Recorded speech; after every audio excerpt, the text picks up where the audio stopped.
Lamo 90 plus. Ni aje buda? Fiti sana, ni aje? Fiti sana.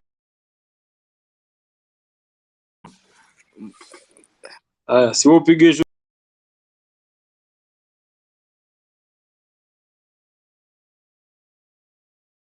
leo wamepangaje? Tutamkeep busy hapa. At least shida yake inakuanga tu hizo drop, lakini nitakuwa nachungulia nione kama hako bado alienda. Iko tu sawa. Mora ni aje? Poa sana Mr. 90 plus. Uko fiti? Ya, niko poa, labda wewe. Mimi niko true bana. Naona Nto pia kwa hapa ashapanda. So anyways, juu umepangia watu aje leo bana. Unajua hii ni show yako bana, si show yangu. Si tuko hapa kwa niaba yako. Yeah, understand. Tupatie highlights ama umepangaje? Tupatie ndo tuingie vizuri au sio? Upeleke na mtaratara. Ndio hiyo sasa. So thank you so much. God, make sure to stand by because whatever I'm using, make sure to stand by. Keep checking on me before I drop, but I won't. So guys, thank you for. No problem. Go on. Okay, so thank you for joining our space today. And even before I start, I would like to say that today we'll be having the women's football show as usual, but also alongside we'll be also having a post-match game week 1 review, but just happening today. From now henceforth, we'll be having Tuesday just for women's football KE. I hope that's clear, so you don't start having doubts. Maybe the men's football will start eating up to our space. Yeah, that's just what I wanted to make clear. I can see my hosts are not here. My co-hosts, Mwabili was to join, and Luyadola, but I think I can just start. Where they'll join is where they can pick it up from. So much hasn't been last week, but that doesn't mean that there's nothing to talk about. So here we go. Oh, that's funny. Anyway, so I hope you've seen, but if you haven't seen, so Harambee Stars have been slotted for the Women's Africa Cup of Nations qualifiers, the WAFCON. The formerly known as AFCON, which you're familiar with, but for the women's football is abbreviated as WAFCON.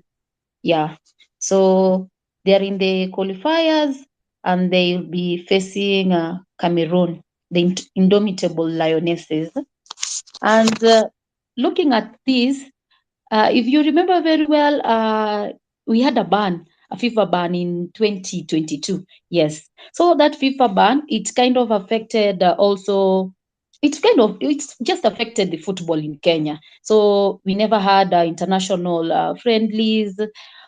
And since then, Harambee Stars haven't been in action. And you see they are facing a team that has been to the World, not the World Cup, that has been having these international friendlies.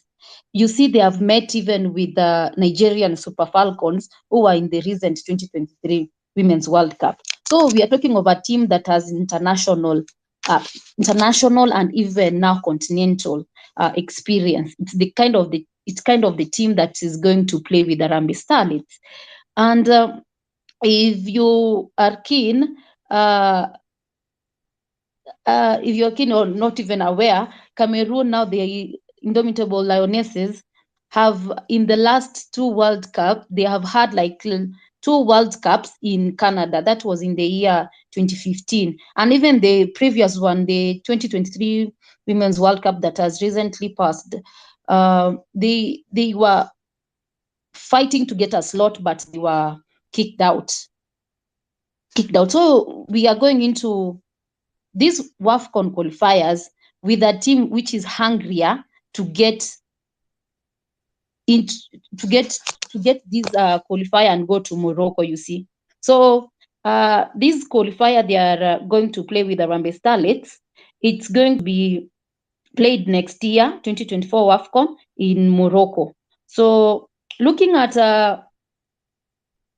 how we have not been having these international friendlies, and we have been slotted like the Harambee Starlets will play their first leg in the next month. I think it's just 30 days, if I'm not wrong. Actually, less than 30 days. On 22nd September, they'll have their first leg played away in Cameroon. And then they'll have 4 days later, they'll have their return leg in Nairobi on Tuesday, 26th September. And this match, they have to win if they want to proceed to the next level. If they win, they'll go to face Gabon or Botswana. You see, so in case the good odds are for Harambee Starlets, they'll proceed to the second round, which will be between November 27th to Kitwapo Deck, December 5th. Before now, next year is when the WAFCON will be played in Morocco. If they win, then will be the WAFCON in Morocco. But looking at it right now, if we go back, Harambee Starlets were last in the WAFCON qualifiers in the year 2016 there. It's the same year they made their debut. So 7 years down the line is the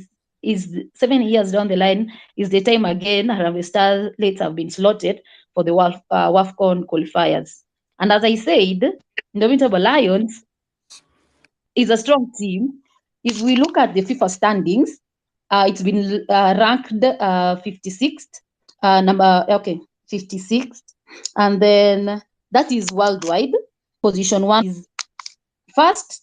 Internationally, they have an experience. They have also been playing these matches on a continental level. Harambee Starlets, on the other side, we've been not so active. Our coach, the coach, Godfrey Solo Odwol, who was appointed in March 2023, has just resigned, even not having even a moment on the touchline with Harambee Starlets. We are in a situation whereby you see the coach is there already. Mora. Yes. Wacha nikuulize. Juu venye kwanza hiyo story ya coach. Unajua nilikuwa najaribu kucheki hii story ya Starlets. Na naona si Odor si ndio coach wa nini? Ndio coach wa Nzoia Sugar actually. He's the newly appointed. Yeye ndo alireplace nani? Anaitwaje? Babu. So sasa niulize. Easy friendlies wanacheza Cameroon on is actually Solo. I think it's today. Sorry. Pole, najua unatafutwa sana. It's today. Kelele imeisha. Iko tu sawa, wewe zidi. Solo ameacha job yake leo. Amewacha job yake leo. So what happens? I think they are eyeing Beldino Demba of Police Bullets. That's what I've heard. That's what I've heard. Oh shit. We having a lot of messages. Umenipata? So hapo ndio sasa bado hata hawana coach sahi. So sijui, but I think Beldino Demba is the favorite and I'm also rooting for her. Yeah. Why her? Why her? First, she's female. Of course. Right? Beyond that. Yes, beyond. She's qualified for the position. She can take our women to the next level. I believe in her. I have no doubts. And plus also I'm not certain of any other person, but I think if we give her a chance, she might surprise us. Her previous work. Because we also want surprises. Her previous work. What are you saying? Nauliza her CV yake inakaaje? CV yake si mbaya. I haven't dug so much about her, but I know she's qualified in terms of coaching courses. I think she has. She's the recent one among the recent coaches who have CAF B. Yeah, CAF B. Wow. She's going for CAF A. And she's been as an assistant coach in many different levels. And maybe I'll dig deeper into that. So the moment you said CAF, I know CAF B, when you compare it to teams like Akina Cameroon, or the Cameroon, the Indomitable Lionesses, the experience they definitely have massive experience. So most likely CAF B inaweza ka kitu hivi, but regardless, the fact that akona CAF B, inaweza kuwa inexperience, because you see now you're playing this is an international team. I know it is a continental team, but they are ranking umesema they are 56th in the world. Hiyo si namba ya mchezo. Yes. So na namba 3 Africa. But then again, football is football. Game yuko ni 90 plus, and then again unaweza wa surprise, but anyway tunaweza ngoja tu tuone. Hopefully coach wako atapata hiyo job, but venye naona they will probably place Odor with someone with a bit more experience. Na mbona basi aka resign anyway? If there are talks with him, the issue could be that anaona hizi manage Nzoi ana manage the women's team. Okay, maybe they'll have talks and see how they can even work together. Maybe Beldin can be the head coach and maybe get assisted by Solo, and then you never know, because football is full of surprises. Who are you rooting for besides him? Did you have anybody in mind? Yo, mi niko hapa kuwa schooled by you. Ni venye tu I had seen that news on the TL today, so plus I was just joining in, and anyway, wacha nirudi uniendelee kuni school. Pole. I don't know. I'm here. It's okay. It's okay. I do appreciate. I do appreciate.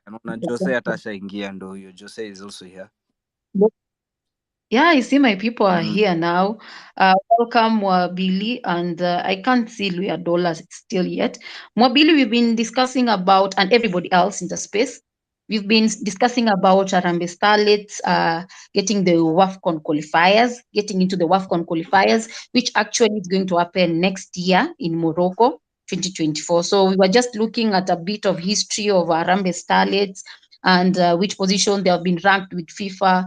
And also we have touched on how they haven't been in action lately, because also the FIFA ban that was in 2022 affected them. And if, they are supposed to be in their camp by 10th September. That is actually, this is just like that on 30th August. So that is like 10 days from now. So there's a lot to be done. And for us to qualify for this WAFCON that will happen next year, there's so much from the coach, from the country, from the federation, from the sports docket in Kenya. They have to come together and work with the federation and see on how, because these guys, if we want them to represent us and on the continental level, then we need to work on getting the right coach. As we've said, we can't have the perfect one, but we'll try. The squad is very necessary now that even Vihiga Queens pia wame lose pale penye walikuwa wanacheza huko Uganda. They'll be coming back. So I think that we'll talk about that match. I see there's someone mwenye amerade his hand. Yes. Acha nianze na niwasalimie nyote. I hope mmekuwa na siku fiti. Mimi ni Joseph Mwabili, tutakuwa tunaendelea. Luyodola anaweza tu join wakati bado tunaendelea na space. So nilikuwa nimeingia probably late, apologies for that, but nilikuwa catch up some of the conversation ambayo mlikuwa mnaendelea nayo. Na ni interesting ukisema wanahitajika kambi literally 10 days from now. Na ligi yetu pia iko karibu kuanza ya kina dada na pia wengine Vihiga Queens wametoka kwa mashindano yao ya Sekafa kutafuta tiketi ya kwenda kwenye mashindano ya CAF. So sijui federation itakuwa ina balance vipi between because of course Vihiga Queens ndo mabingwa yetu na wako na wachezaji wengi ambao probably wata contribute kwa timu ya taifa pia. So sijui watakuwa wanajaribu kubalance vipi timu zikiwa club zikiwa zinang'ang'ana kujitayarisha kwa msimu ambao unaanza, alafu na timu ya taifa pia kuwa na kambi ili kujitayarisha vizuri. So that's one of the aspects niko keen kuona vile federation wata manage this time round. Nimesikia ukiongea kuna a lot of kind of issues zipo katikati, but tumeishi kusurvive nazo, tumetoboa tujakufa, na naamini pia this time round tutang'ana tu manage. Squad iko quality tuko nayo bado, naamini hivyo. Tunahitaji fine tuning ya mambo kidogo tu, alafu nafikiri tunaweza tukakuwa competitive. Ikiwa project ya miaka kadhaa, then tunaweza achieve hiyo goal. So sijui kama tumemalizia yoyote, tukiwa tunatumia time mingi hapo to transition on to the other topic ambayo tuko tumepanga tutaongelelea leo. Thank you so much for joining the space. Before we transist, I see there are a few people want to speak, and I want to open the space for them to talk about the Harambee Stars WAFCON qualifiers qualification. Duncan, you've raised your hand. You can now speak. Thank you, and good evening, everyone. Mora, thanks for that insight. But I want to give a different perspective. I believe that our women team has been let down big time by our federation. For one simple reason. When was the ban lifted?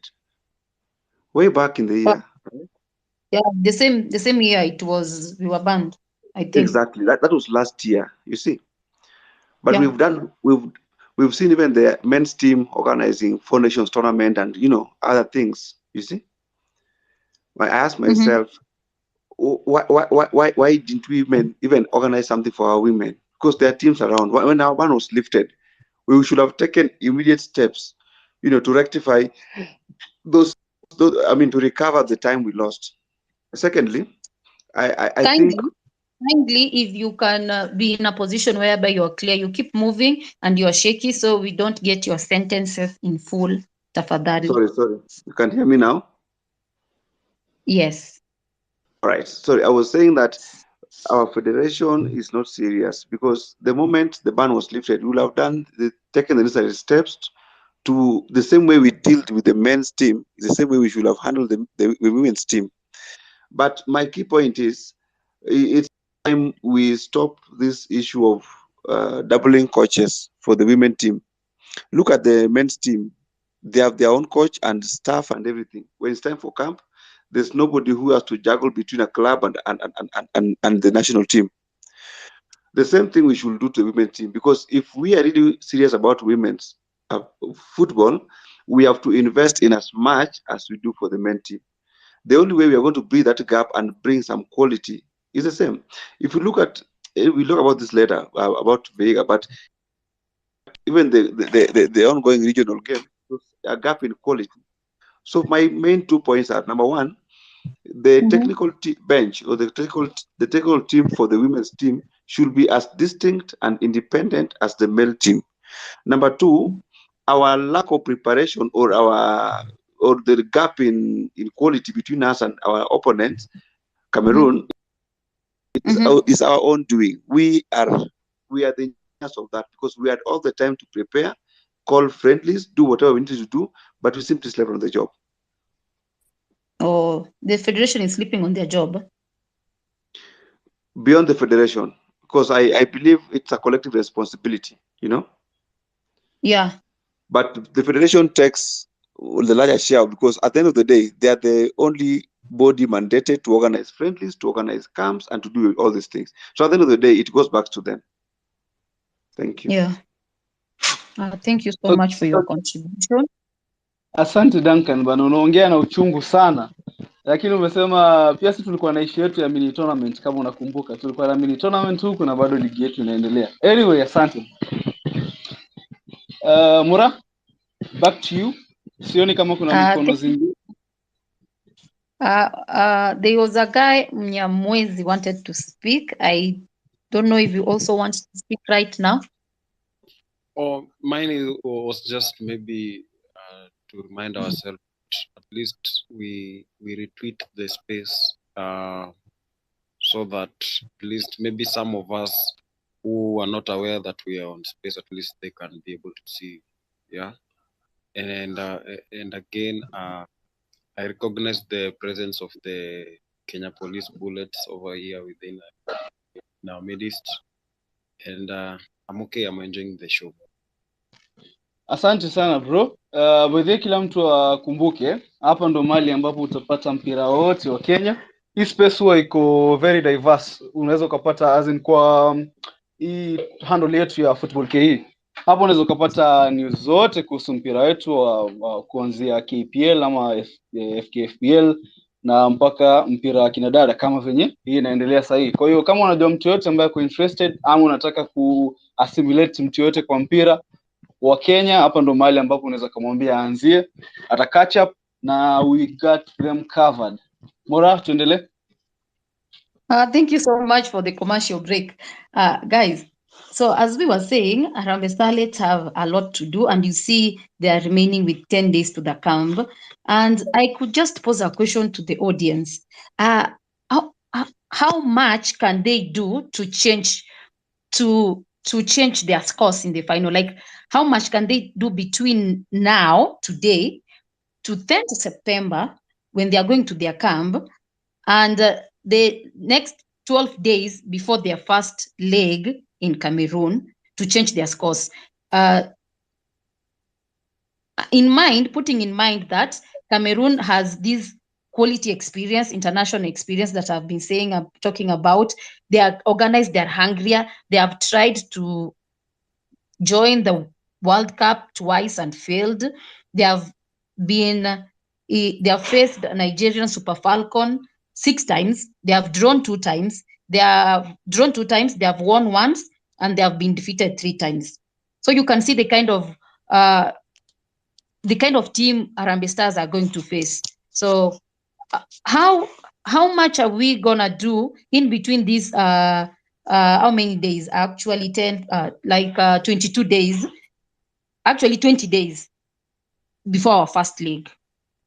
How much do you think is the federation and the sports going to do in between, so that we can change even our scores, so that we can go to the next round of the WAFCON qualifiers that is gonna happen on 27th November, during that period to December 5th.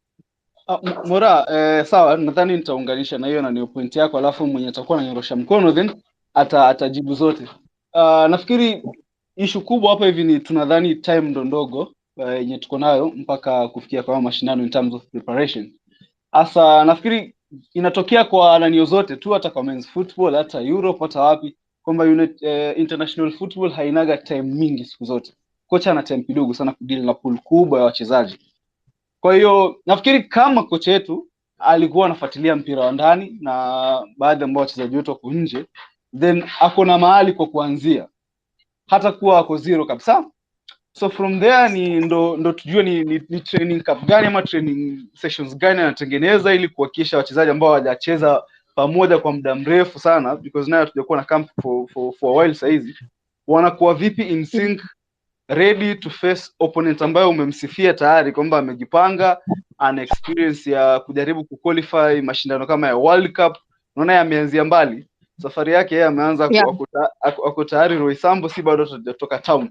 So challenge ndio hiyo kwa kocha, but nafikiri kama ni mtu ambaye anajua, at least mimi naona ako na mahali kwa kuanzia.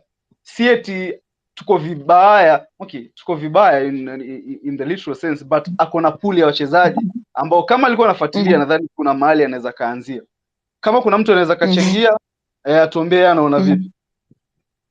Na mkiendelea kufikiria kunyorosha mikono, kuna Twitter channel iko Football Fans KE, YouTube Football Fans KE, ingia pale, subscribe. Watu ambao wako na madem zao TikTok kama familia ama watoto wadogo wa TikTok, watu wanapenda content za huko pia, tuna account ya TikTok, Instagram pia iko Football Fan KE. Kwa hiyo make sure kila mahali unaenda unagonga like, so that ukiwa uko Facebook alafu hauko IG usipite, ukiwa uko IG uko Facebook usipite bado na content yote ya mpira. Tuendeleeni. Asante sana Joseph Mwabini. Unaangalia Harambee Stars bado venye tunaenda kucheza first leg na Cameroon Indomitable Lions. If we manage to defeat that club and when they come to the second leg and then we defeat it, second round itakuwa ngumu because tutakuwa tuna face Gabon and Botswana. Unaona? So if there's something that can be done in between these 20 days before our first leg on 20th September in Cameroon, then we are in for the 2024 WAFCON in Morocco. I can see S is here, wanted to speak. Now you can take the mic, S. Are you there? Oh, hi. Habari zenyu? Mzuri sana. Nilikuwa nasikiliza kwa sidelines for a minute na nilikuwa nasikiliza some of your views. Kuna some of them I wanted to interject but mlisha move on past it time. Nilikuwa naitisha mic, mlisha move on na zingine zilikuwa addressed but I will continue listening in. Nijue ni namna gani. It's okay. Sorry, it's okay. You can give your views as we move on. Is there something that you wanted to maybe highlight? Okay. Yeah, First you things can first. speak now. First things first. Yeah. It's been a minute before ni join the space. It's been a minute. But I'm a big fan of Kenyan football. Na I really do appreciate what the Akina Ro Kenya wanafanya the host hapo. I really do appreciate what you're trying to do kwa kuipatia attention yenye ina deserve because charity again begins at home. Na enlightening the supporters on their local clubs and exactly what's happening on football KE specifically. A lot has been going on. Na kama venye mlikuwa mnaongelea qualifiers, it's something to look forward to. Me personally, wacha nitokee tu niseme hivi, personally mi ni fan wa Tusker na you know it's really interesting kuona venye kwanza KPL season imerudi. I think imerudi, sijui ilirudi lini but najua imerudi. It's really interesting kuona venye season itakuwa na venye vitu zita unfold. Oh, I've heard you said you're a Tusker fan. I thought you were saying you had a Kenyan Women Premier League team. Because this is a women space. Yes. Pole. Usijali, yes, bado hauko yes, bado uko the right place hapa. If after his space nadhani kuna nyingine itakuwa pia ya recap ya weekend. Tusker mlishinda bao moja Bandari kule Mombasa, but hii si space ya mpira ya men's football. So ukikuwa patient kidogo kinalamua ataungana na wewe alafu utaenjoy zaidi. Yo, Mwabini. Pole. Samahani, pole. Ebu mutili kidogo. You see, S ni aje, shukran for being here. S namjua. Tuko naye by the group zingine za sports zingine. So anyway, thank you for being here again. You see, today tulikuwa tumeka half mbili za space. So the first half we would go all the way to 9:45-10, which will be the women's sports, not sports bana, women's football, where mtakatch up na hiyo WAFCON na hizo zingine. Then after that tutakuwa tuna 1 hour probably ikienda sana tuangalie reviews of the previous game. But kutoka next week show itakuwa Monday itakuwa ni reviews, Tuesday itabaki vile the women's football, Thursday kama kawa watu wakuje na mabomu zao tukiangalia fixtures za weekend and the news that have been going on through the week. So yeah, hivyo ndio itakuwa. Alafu kama kawa na mjambiwa saa to kutakuwa na live show. So anyway, hiyo mtakachapiwa baadaye tu at the end of the space. So wenye wako hapa, we hope mtakuwa na sisi all the way. Najua tunaendanga sana, but anyway, Mora, back to you. Thank you so much, my co-host, for highlighting that. And just one thing I want to insist on, Tuesday will be football for women. So msikuwe na wasiwasi ama shaka ama shauku. Venye tu amesema, nitakuwa tu hapa na wenzangu tukichambua kandanda ya wanawake. So moving on swiftly to another exciting not so exciting. Actually, the two bits of news remaining in the women's football that we're about to discuss, they're not so exciting because both of them are lost to Kenya. So Vihiga Queens have been participating in Jerry, Uganda for their CAF Women's Champions League for CECAFA qualifiers. I hope hakuna kelele kwa background because nasikia echoes. Sorry about that.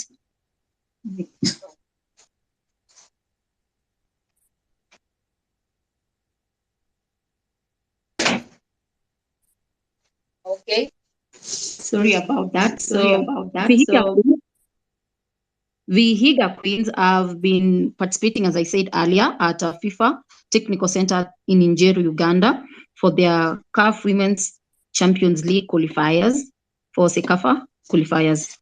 So long name. So they were beaten by CBE, Commercial Bank of Ethiopia, 2-1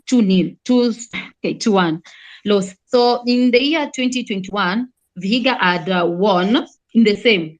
It had won against CBE 2-1. So I felt like it was like a revenge for them, but their goals came in late. So if you watch the match, you saw Vihiga Queens was leading all through to the 90+ minutes. The first goal was scored by Batha Omita at the 53rd minute, and then the equalizer came in at the 90+ minutes when they were about to close down. The game was a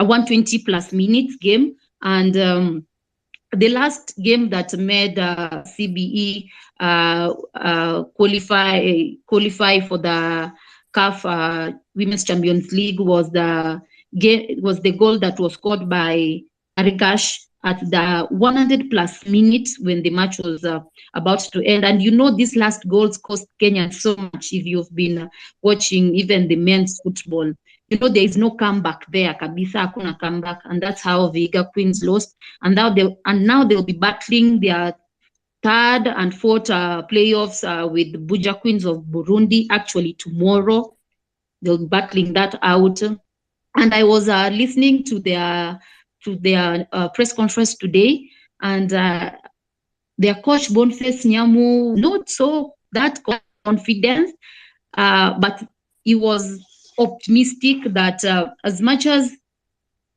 this has gone the way they never wanted, they will acknowledge other teams because the other teams also came out strong.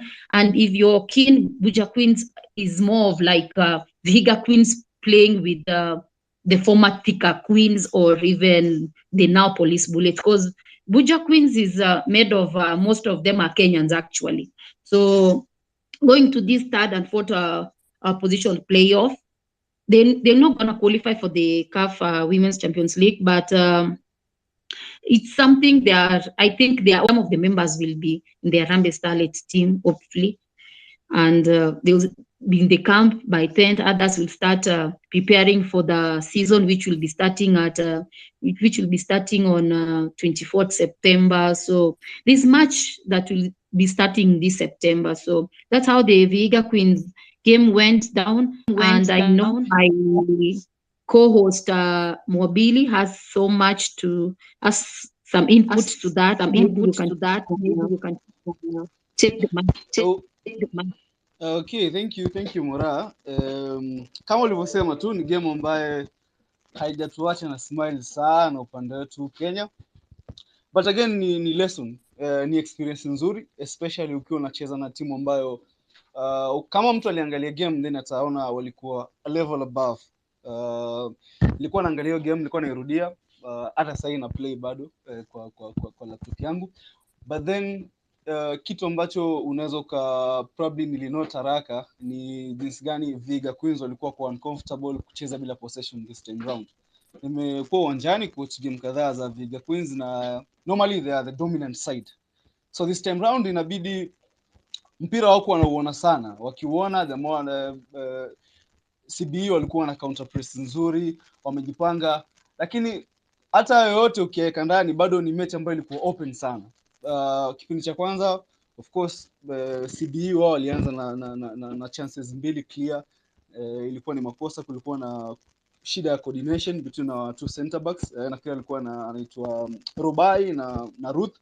hapo katikati, na ilikuwa inambidi Ruth Atero akamake crucial save sana game tayari ikiwa inaanza. So ulikuwa unatarajia labda tayari hapo nerves zikikin, makosa yaanze kuwa mengi, lakini zi walijicompose, na immediately after the second chance ya CBE, Vihiga nao akarudisha kule kwao. Ilikuwa 1v1 ya anaitwa nani, Omita kama sikosei, Omita. No, ilikuwa Beta mwenye alikuja kufunga, yeye alikosa 1v1 free na goalkeeper peke yake. Ilikuwa ni makosa ya center back ilikuwa ni makosa center back wa defenders wa CBE. But again, kitu ambayo ni rahisi pia kunote ni vile inatokea mahali, sijui ni experience ya mechi kama hizo tujapata, because sielewi, because 2021 nafikiri tuliwashinda CBE, tuliwafunga. So sijui shida inatokea wapi, kwa sababu kuna disorganization nyingi sana. Mabao yote yalikuwa mistakes, mabao yote matatu. Bao la kwanza sisi tulianza immediately after first half, Vihiga Queens wakapata bao la kuongoza. Mora amesema ni Betha funga bao nzuri sana, ilikuwa nafikiri ni intercepted pass katikati ya uwanja, kama si Wayodi, akarudisha fast ball, alafu ikawapata pia. Again nimesema kulikuwa na mistakes nyingi sana, especially defensive mistakes, ikawapata CBE wakiwa on the wrong foot.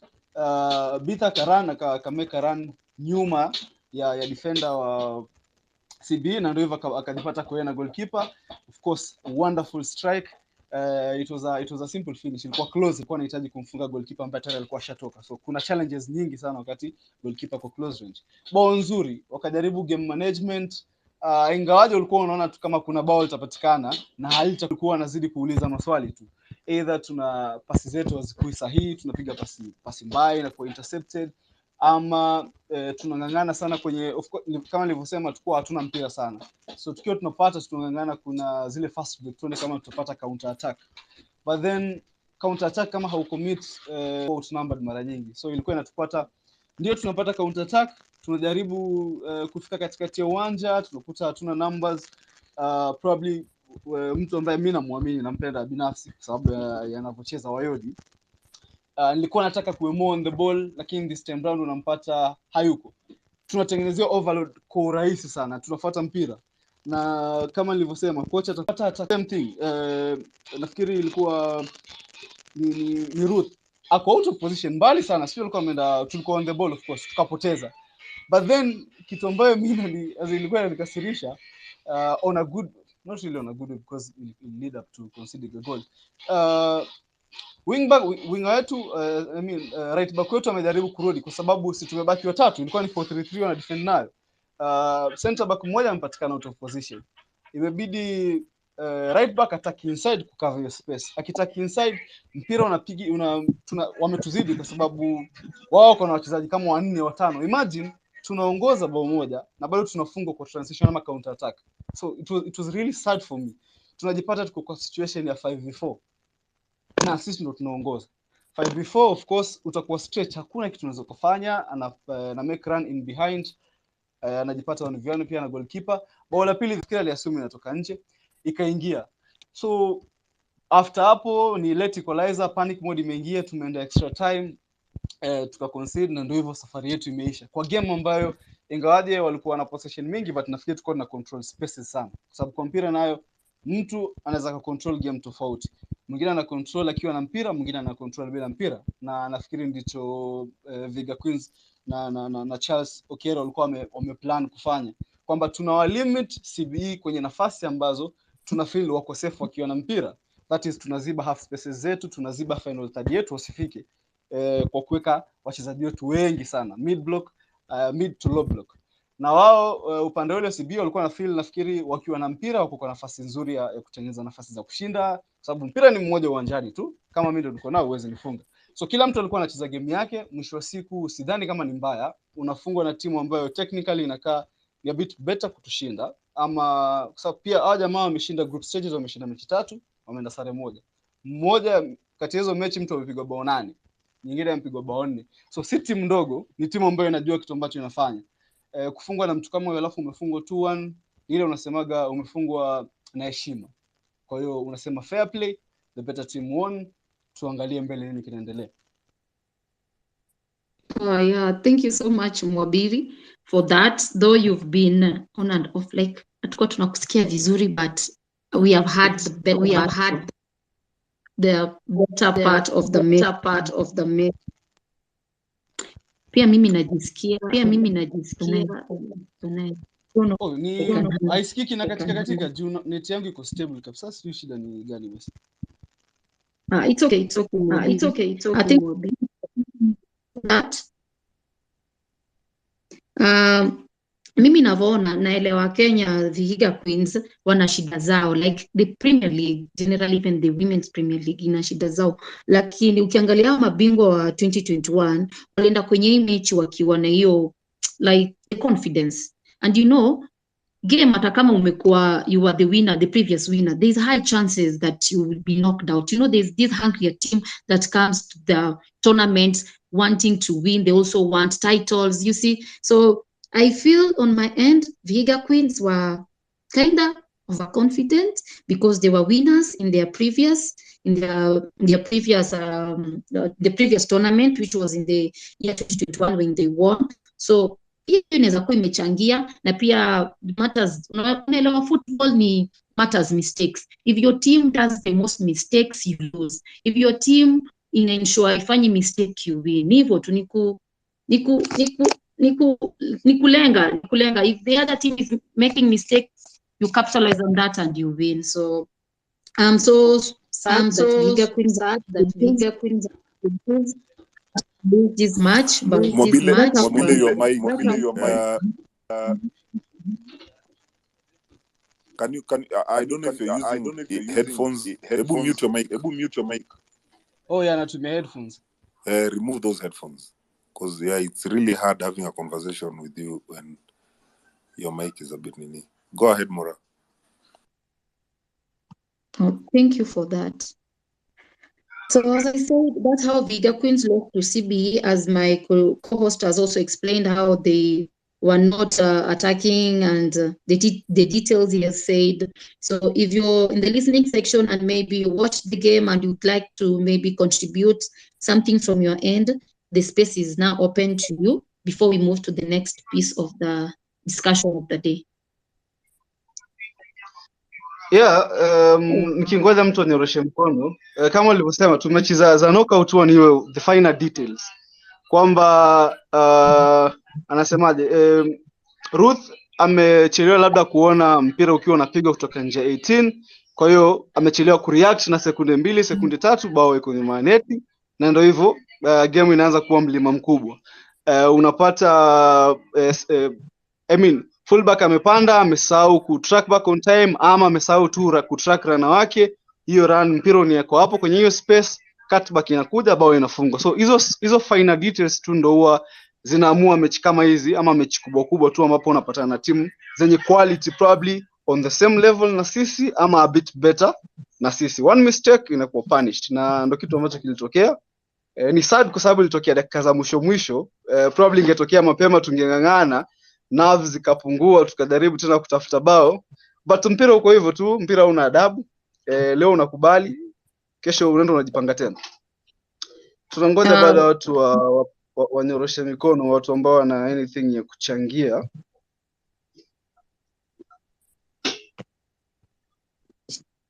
So just like you said,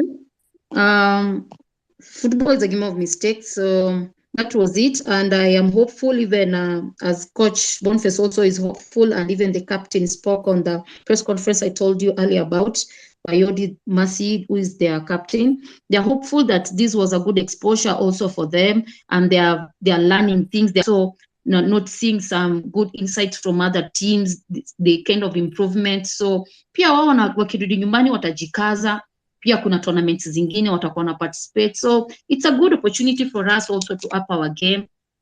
Yeah, that was it from Uganda, Jeru, Uganda. So moving on swiftly to anybody in the space wants to speak before I move to Rwanda, where Vieta girls were kicked out at the finals by Kawembe Muslim Girls of Uganda, Muslim School of Uganda. Anybody in the space maybe would like to add something? Okay, so I can now move on. So Vihiga girls were participating in the East African Secondary School Sports Association, that is commonly known as Fiesta Games. 2 days ago, they were out of, actually when the games ended, but they were also out at the finals. They were kicked out. I can say actually, because if you, okay, let's go back. If you look at these two schools, Vihiga girls from Kitale and the Kawembe Muslim of Uganda, which, if you remember, I mentioned it would be a big threat also to our girls, because these two school teams have been winning Fiesta Games back to back. Vihiga girls have won more than 6 times, and Kawembe Muslim more than 3 times previously. So going to the matches, both teams had won their group stages. They have beaten all the teams that they were in the same group stages with to make it to the final. So at the finals, Kawembe beat Vihiga girls 2-0, nunge kabisa. So it was very heartbreaking for a team that came out all the way from the group stages to the final, but still I feel like it's also a good opportunity for them to get the exposure, of course, and also vile tu tumesema kwa hiyo game nyingine kuna konga na washindi na pia lazima kukue na kuna pia mwingine ashindi. So Vihiga girls are out and the Fiesta Games zimeisha. So my big question is, hii talent ikishatoka hapa, what next? Do we, like in Kenya, have a structure to ensure hii talent yenye tume exposed to this level imekuwa nurtured to the next level? Like it's like kind of an incubation in Kenya. Do we really have one where we know our girls have gone out, they've made us proud, they've come this far? Because actually both teams were better. It's just that maybe luck wasn't on their side. Do we have a structure to ensure these Vihiga girls wenye wametoka Rwanda kucheza, we have a structure wenye tunajua tutawanacha, and then this talent tunaweza weka kwa club, wengine wapate scholarship, at least watu wa make living out of this football thing? Do we really have any, ama it's the same thing that we've been talking about, same in the men's football, like hakuna wanakuja alafu that is done? Because these talents zinaenda zingine wengine, unajua mtu kuna talents zingine lazima ushikilie, lazima actually all the talents lazima tu upate mtu wa kushikilia, na kushikilia that is nurturing. So do we have really a structure to ensure Vihiga girls, Madira Soccer Assassins, Butere girls, the best talents we had that represented Kenya in Rwanda, not just them, but do we even have a structure for them, those ones that we consider the great talents, tunazi incubate in a way that hawa tutawaingisha Kenya Women Premier League team at this time, tunawaunda, unaona? Do we really have Mora, probably saizi ndo tunaona hiyo rise ya women football huku, na gava na hizo regulations zao ambazo wameleta, team lazima iwe na timu ya wanawake. Probably tutakuwa na more space sasa ya kuaccommodate wachezaji kama hao ambao wako exposed kwenye ligi zetu. Umeona timu kama kina sasa Police, of course Police Bullet ilikuwa Ithaca Queens, so literally tumetoa kwa mfuko mmoja tukaweka kwa mfuko mwingine, but wanakuwa it's an updated version ama a better version ya timu ambayo ilikuwa kina Ulinzi Starlets. Sasa wako probably watachukua competition serious zaidi. So the more tunaona teams zina adopt teams za kina dada, inamaanisha kuna more spaces na competition ikiwa inamaanisha watu pia wanaanza kuangalia badala ya academy ya wanaume peke yake, wana pia tusiweke academy ya kina dada pia tuko tunawaaccommodate. So pole tu hivyo ndio itakuwa, kwa sababu pia it's an infant industry kwa mpira wetu saizi. Naweza nikasema hivyo bado. Inakuwa kwa kasi but bado ndio watu wanazidi kuikubali. So binafsi sina shida, itakuwa kubwa. Ni hizo steps tunataka nione, because kama ni quality kama ile unaangalia wakiwa wanacheza Vihiga, unasema hawa tayari wengine wako fit kuingia hata kwenye timu zenye ziko top flight size ama division lower kidogo. So hiyo ndo hofu yangu, kama team, the right teams zitakuwa zina pick up hizo profile. Isikue I hope makocha na whatever technical departments za team zetu wanaangalia, wao wana scout, wanaye mchezaji akija ataingia hapa, akija tunaweza mjaribu hapa tumdevelop hivi. Isikue tu unanunua for the sake of kununua, but naamini exposure ambayo tunatengeneza na mpira environment ambayo inatengenezwa sasa hizi, hata kama ni ndogo, inatufungulia opportunities nyingi za kuaccommodate wasichana ambao wana talent sana.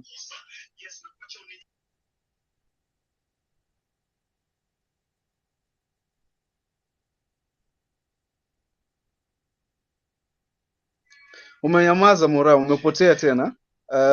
Tunaweza kama nani yako ina shida tunaweza endelea. Bado Lamua kwa hapa, hata kina Dizo wako. Unanisikia Mora?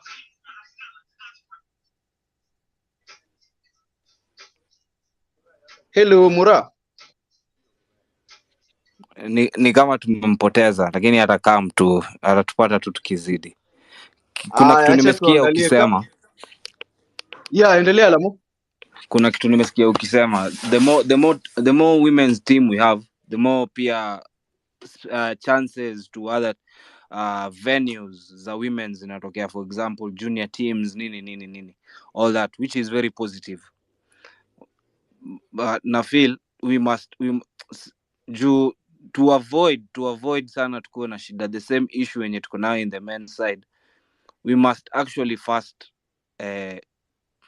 streamline hii women's team. Unaona, if kuna vitu kama for example hii issue ya coach, na ulisikia earlier nilikuwa nasikia there was a speaker who was saying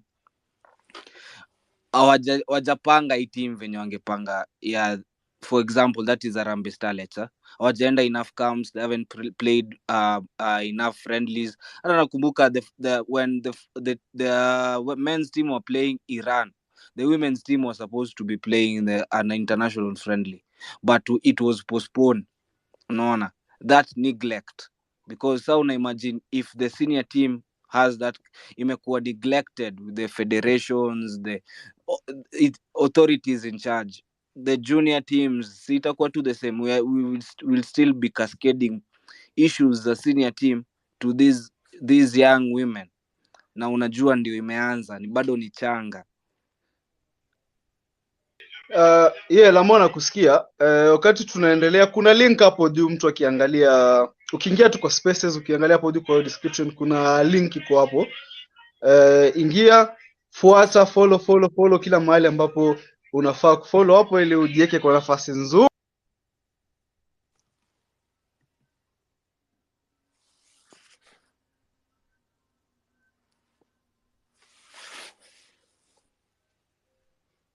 Oya, anticipate, si utengeneze kambi. Umejua timu ya kinadada imekaa for a while, hawajakuwa pamoja, si utengeneze kambi hiyo time yote. Sasa hiyo wakati ligi inaanza, ndo tunajipata haya, kuna kitu kingine nayo tunahitaji, so time nayo tayari haiko on our side. Vitu kama hizo ni frustrating sana, especially when umesema kulikuwa na friendly za ile time ya Iran. Mbona wako wana organize upande huu mwingine?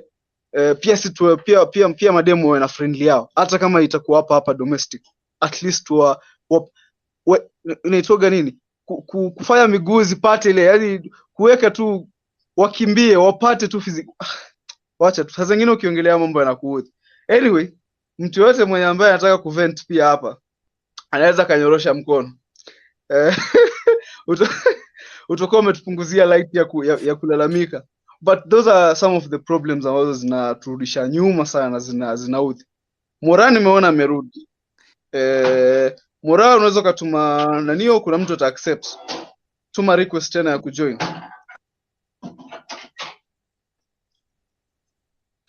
Alafu bro, acha tu nikuulize, najua tulikuwa tulikuwa tushapita hiyo story.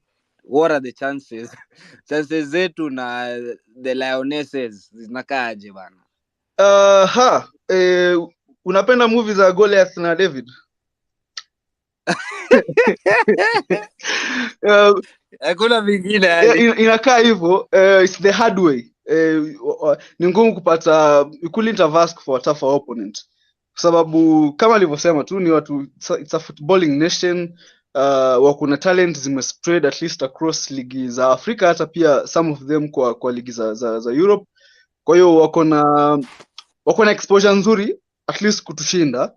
Lakini haimaanishi eti hivyo basi ndio wataenda washinde. Mpira ni 90 minutes na it's a knockout, kama ni knockout game, there's always a chance. Kama vile wao wamefunga dakika 90 wakatoa Vihiga Queens, pia sisi tunaweza tukapata hivyo. Kuna siku nisheka hapa nikasema huu mpira wa miguu mazee unaga strategy, unaweza enda na yoyote ile. Unaweza enda nil na ushinde. So ndio it's hard, tunakaa kama si ndo underdogs, lakini napenda pia stories za underdogs. Kama tunahitaji tusikae na mpira sawa, bora tu tuwe compact, tuwe disciplined. Chance moja ambayo tutapata kwa mpira, lazima siku yote utapata chance, utapata hata kama ni half chance. So whether unaichukua, whether how clinical you are, hiyo pia ina determine. So kama tunaweza, chance yetu ambayo tutapata tunaweza tukafunga. Naamini ni ngumu, lakini bado inawezekana. Shukran. We are glad you're back. Unasikia? I'm back. Sorry. Oh, it happened. haina noma. Yeah. So anyway, Mwabili, I've heard you ask about the chances we have. If luck is on our side, we beat Cameroon. I don't know by how. I don't know which squad tunaweza kuwa. Unajua sometimes mnaweza kuwa the stronger side but mgonge chuma. Si muliona hizo vitu kwa World Cup. You can be the stronger side and mgonge chuma. Maybe mechi isiende on your way. If we beat Cameroon, there is a high chance next year 2024 Harambee Stars watakuwa pale Morocco. Yeah, so I have that good vibe, a natural good vibe about them. So long as to wachape on 22nd September on Friday, and then wakikuja huku Nairobi tena tuwachape. We face Gabon and Botswana. Walk over. Okay, not literally walk over, but I'm just saying saying my views. Tunaweza kuwa next year at WAFCON in Morocco, but Cameroon has a better team, a quality team. As Mwabili said, they have players who are playing in the international scenes. They have international and continental, just mention it, exposure, friendlies they have been participating in.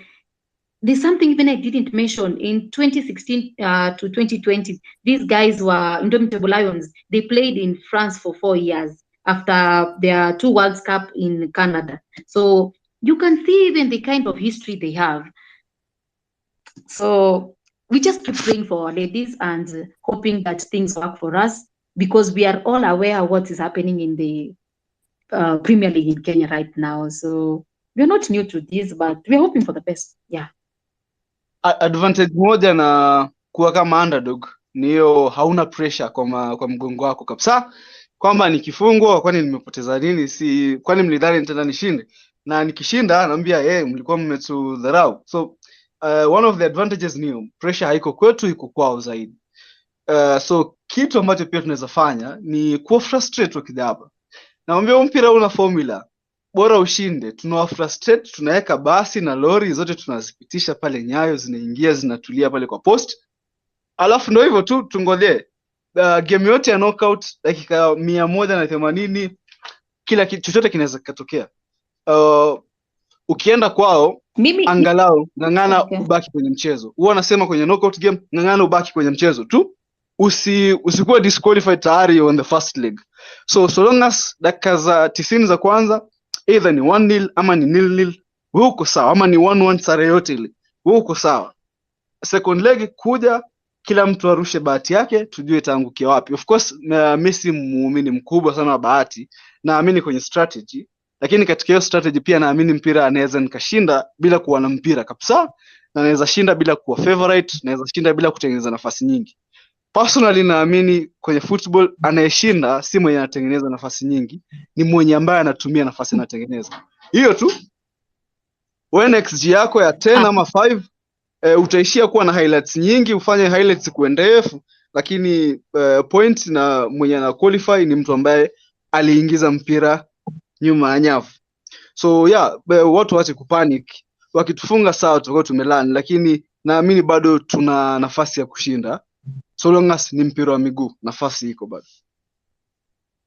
Mimi jambo tu linalonipatia wasiwasi ni kuna mwaka walikuwa na friendly na Albania, but because of logistics issues ikakuwa cancelled. Mimi kile naomba tu, yani hata even when I'm in my corner I'm just praying ifike tu kwa Mungu, ifike kwa federation.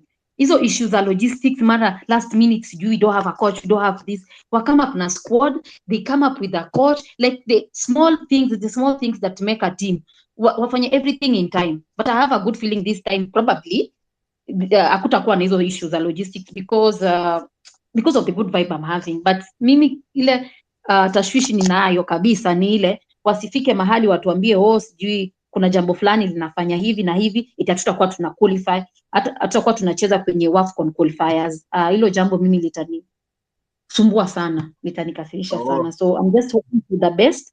Yeah, because previously even we didn't play in that friendly because they said logistic issues. When they hear it's Women Premier League, kuna mambo zinatokea. I just want them to just start embracing this women's football, just when you want to impress pia men's football, watupatie tu chance. Yeah. Let them give us a chance, and we're gonna prove everything.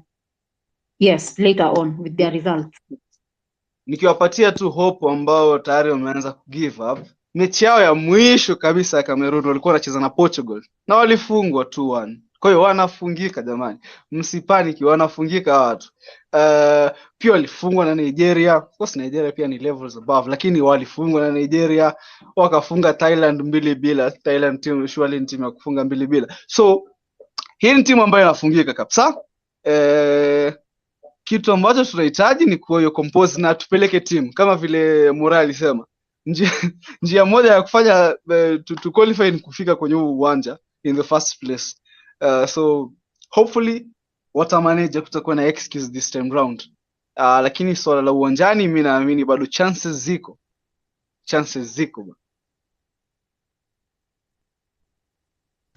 Haya basi, vile ambavyo mmesikia, we have chances and we are hoping and rooting for Harambee Starlets. You never know, maybe the next space we are having around September there, when also the Kenyan Women Premier League is gonna start, we'll be having good news to share with you guys. So that is it for now.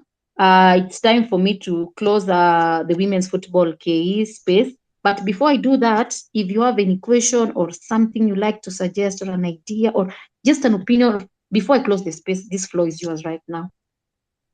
You can maybe raise your hand and then I give you the chance to speak. And then before we turn this to the post-match review for game week 1. I can see people have started. Wameraise tayari. Tukio tunangoja. Mimi naambia tu it's time for Yasmin football. Mimi mshanipelekea Yasmin pale hivi tunaua watu mapema zaidi sana. Kwa hiyo Omondi Winston nakuona lakini pole sana lakini it's time for hapo kwa Yasmin pia mimi ni yako. Hapo kwa Yasmin pia mimi ni yako. Yeah, nimeona Yasmin ameanza kuona rekodi yake ya goalies. That is very impressive and I'm just hoping and rooting for her. Hata mimi nimewekwa hapo.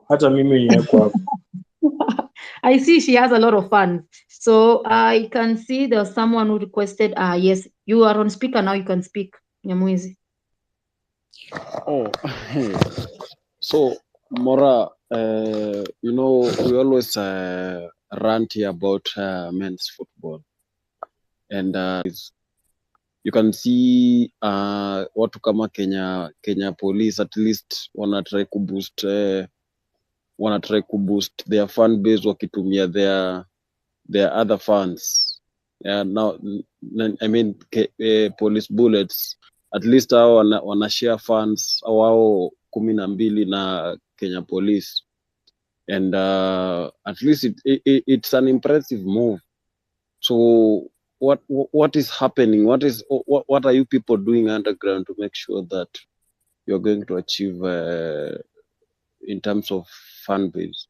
And then I've realized there are so many teams, Mora, that you people are leaving them outside. Why that?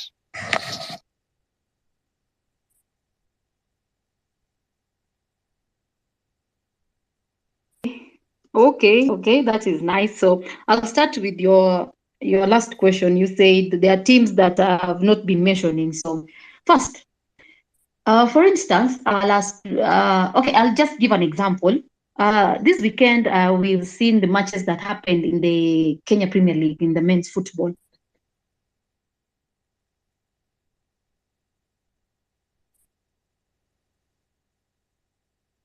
Moro umepotea. If there is no news,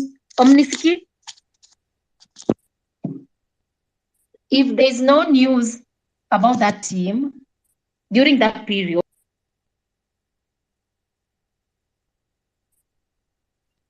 Mora una break. Sai unanisikia vizuri? Yeah, I can hear you. Thank you. So I was saying like this, responding to your second question. So far, this is my third space on women's football, KE, and even the league hasn't started. We are taking shape. So you just give me and my team time on that. On your first question about fan base, what Police Bullets are doing is good. And from my part as an individual, I would say, is creating more awareness. I'm a content creator. I'm a sports journalist. So I'll be creating more content. It's something that is underway. And by meaning creating more content is making videos that can attract, let me use the word attract, more women to the stadium. And with the help also, with the help of men fans who also attend these matches, by talking to them and telling them to also turn up for the women's matches. Also, another thing, recently I also encouraged you guys to at least look for a team.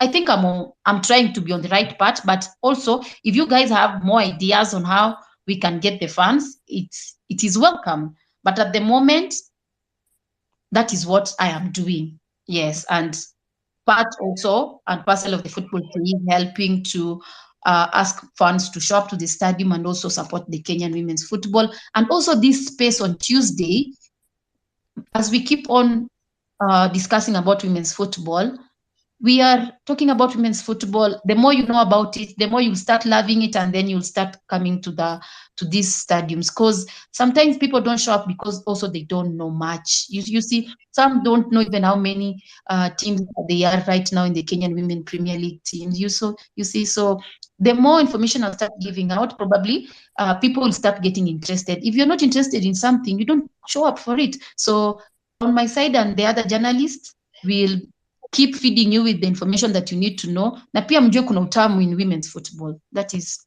it for now. Hey, utamu huko kweli. Hapo na si uongo. You've said utamu, and it's like you people are talking to you're talking to go. It's like you're talking to goat. You want to go to come and look for a wife, one. Hey. Female football is go to utetegua timu bado. Hata kuna watu hapa hawana timu. So female football is good and is something to look out for. And the way you guys, maybe you can even show by a show of hands. Have you been learning since we started this space? Because actually this is our third space. Have you been learning something about women's football? Probably on your own you couldn't have done. So I think we are making small strides, but we'll get there. I know your hand is up. Maybe you can take the mic and speak. Sorry. Niajeni kila mtu. Nilikuwa nataka kuripot leo, nilikuwa at a friendly match, a Kenya Women Premier League match, friendly match between Kenya Police Bullets na Vipawa. Kenya Police of course wanacheza Kenya Women Premier League, and then Vipawa wanacheza County League ya Nairobi, I bet. And game ilisha 4-0. The scorers, kumbuki scorers wote, lakini nakumbuka Yasmin Khalid alifunga 2 quick fire goals. Msichana na shot power. Alifunga second half vile waliingia game ilienda after ilikuwa 1-0. Ilienda after ilikuwa 1-0 and then wakaletwa sub. Yasmin alikuwa ameanza bench, waliletwa sub akafunga 2 goals within 5 minutes. Zote zilikuwa long range, hakuna ile ilikuwa karibu hata na box. Zote zilikuwa long range, and then after kitu 5 other minutes after amefunga akapigwa sub, akaenda tu kukaa chini juu ashapiga shughuli yake safi. Yeah. Ano kitu ambacho hii timu yenu mimi sasa itakuwa timu yangu kwa sababu mimi nafuata timu ambayo Yasina anacheza. Lakini kitu ambacho tu mimi na hii timu yenu kinaniudhi, last game mkicheza ile mlipiga mtu bao 6 na Tuk nadhani. Yasmin alianza bench. Mimi naangalia na watch video pale na inanionyesha pale kwenye bench, naona nywele za singa nashindwa nini inatokea hapa hivi. Hii game ya juzi nimekaa ndo hii game yenye unasema umeenda Yasmin mmemweka bench. Mnataka kushinda kweli? Sasa tuanze hapo. Yasmin ukiangalia profile yake alikuwa amezoea kucheza 7-a-sides mostly, and so positional awareness yake kwa ground ilikuwa a little bit off, so lazima kwanza angepiga training very much ndo aweze kujua about positioning and everything. But sasa nimeona judging from hizo game mbili nimewatch, ameimprove so much on the position aspect of the game, na ako fiti saa hii, naweza sema she'll be a star. Kuna siku tulikuwa tunaongea na Murimi about the same kwamba tulimuona ni mkali sana kwenye 7-a-side, but then kwa tunasema kuja kwa uwanja wa 11 it's a different ball game. There's more space to cover, there's more in terms of attacking on and off the ball, kuna space mingi sana ku cover, a lot of distance to cover. Now hiyo inahitaji physicality mingi zaidi, because now hapo hivyo as in literally mko na zones kwa 7-a-side. Hata kama wewe hau track back, mtu mwingine anaweza ka cover up, but huku kwingine it's a different ball game kabisa. So hiyo ndio ilikuwa concern yetu tu, kama ata adapt kwa uwanja huu mkubwa. But of course she's a brilliant lady. Mtu hawezi kuwa ana receive on a half turn, anajua kuflick mpira, anapiga pasi no look pass, alafu yeye si mkali. Akili anayo. Kwa hiyo ni kufundisha tu mambo machache. Anafaa kukimbia wapi, timing ya run zake, anajiposition vipi kwa uwanja, hizo vitu tu kufine tune tu, alafu atakuwa mkali. Mimi naambia hapa hivi hiyo ndo GOAT midfielder anakuja. Esi penye yako wewe kwanza ndo GOAT player anakuja. Anyway, Mura tuendelee.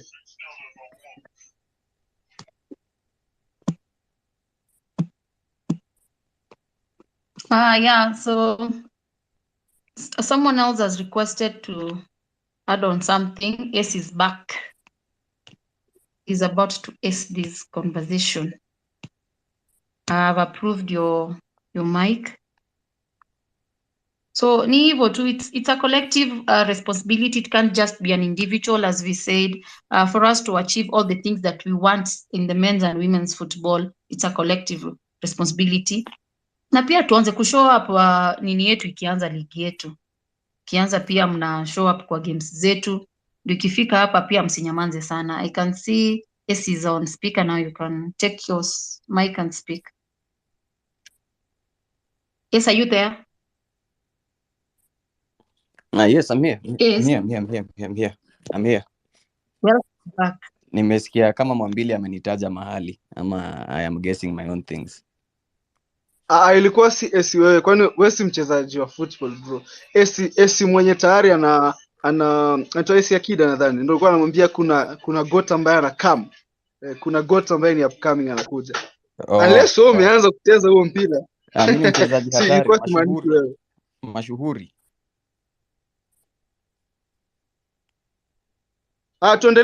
Tuendelee tuambie una lipi la kusema mzee wangu. Hapana, Morandi ananiweka hapa kwa spot kila time. Nataka kuingia nijipate kwa conversation nikiflow ndio niingie vizuri. So sasa unaelewa tulikuwa tunaongelelea no, kuna Mnyamwezi nadhani ama alikuwa amemuuliza Mura anafanya nini kuimprove kumake sure visibility ya game ya mademu inaendelea na vitu kama hivi. So Mura akatoa point zake, akasema yeye ni content creator, kwa hiyo atakuwa anaendelea kutengeneza content, anaendelea create awareness kwamba watu waende uwanjani wale mpira, watu adopt team za madem na vitu kama hivyo. Team za hizi team zenye zina adopt team za madem zitumie hiyo wave yao kupush mpira ama team zao za madem. So hapo ndo tulikuwa tunaendelea. Kwa hiyo kama wakati unaendelea collect thoughts zako, ujaribu kuflow na hiyo nitasema kitu kimoja tu. Mpira huwa ni whether watu wanaofuatilia huwa ni mentors sana. Kwamba kuna watu wako na wanadhani mpira wa madem labda hawezi kuwa as entertaining kama wanaume, hawezi kuwa na skills kama nini. So watu wakiondolewa hiyo clog kwa kichwa, waone kweli kuna wasichana wanaopiga mwingi zaidi, tutakuwa tumesuluhisha part of that problem, almost at a half of that problem. So tumalizie haraka, tunataka kumaliza, tuingie second half, tuangalie kule kwenye Premier League upande mwingine kuliendeleaje, Policies and German inaendeleaje. So tumalizie haraka alafu tuendelee. Niko na swali kwa Mora kuhusu hiyo swali yenye umesema aliulizwa kuhusu what has she done ku increase visibility ya women's football na hizo vitu zote. Did the women's World Cup na whatever was going on there iliwasaidia kuweza kupatia especially Kenyan women na Kenyan football ya women iliwasaidia kuipatia elevation platform of any degree?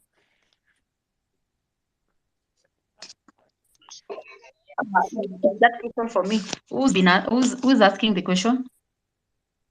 Yes. Oh, mimi ndio nimeuliza swali. Okay, sorry, I can see you now. Can you come up with the question again? Did the World Cup do? Nasema because conversation Yes. ilikuwa centered around women's football, na nasikia Mwambile amesema ulikuwa umeulizwa something about what have you done to try and elevate the status of women's football in Kenya specifically. Najaribu kuuliza did the Women's World Cup come in handy in trying to give you a platform for Kenyan women in football? Yes, it did. In so many ways. Like from the from the World Cup, there's so much that personally I learned, and there's so much that I can say in terms of women's football there is to look forward into. For instance, I can start with even the figures. They had over 2 million attendees. Not over, approximately 2 million attendees. There was, I can't remember the figures, but the exact figures of the amount of money they made from ticket sales. But from the numbers of attendees, we can have a rough estimate. But there are stats that show the Women's World Cup 2023 that just ended was the biggest sporting event, the second biggest sporting event in the world. Previously, the first one was the Men's World Cup is the one that took position 1, and the Women's World Cup took position 2. So from there, this thing we learn, like the women's football in a move. Like we have a future for it. If it has started attracting such kind of audience and such type of sponsorships, we are going somewhere. So there also been a lot of matters surrounding the Spain Federation and England Federation, because they have also been raising issues of equal pay, which also in Kenya we have also been pushing. But you see, Police Bullets have at least set some pace. They are paying their footballers some token, and also they have like an allowance, and when they win matches there's also some token. So I feel like the women's football is going to look even much better in the future. Yes, Morocco was there. That's a good sign that Harambee Starlets also tukiendelea tu vizuri, we support it. Small too, baby steps, we'll get there. There's so much. Endelea, malizia kwanza alafu tumalize.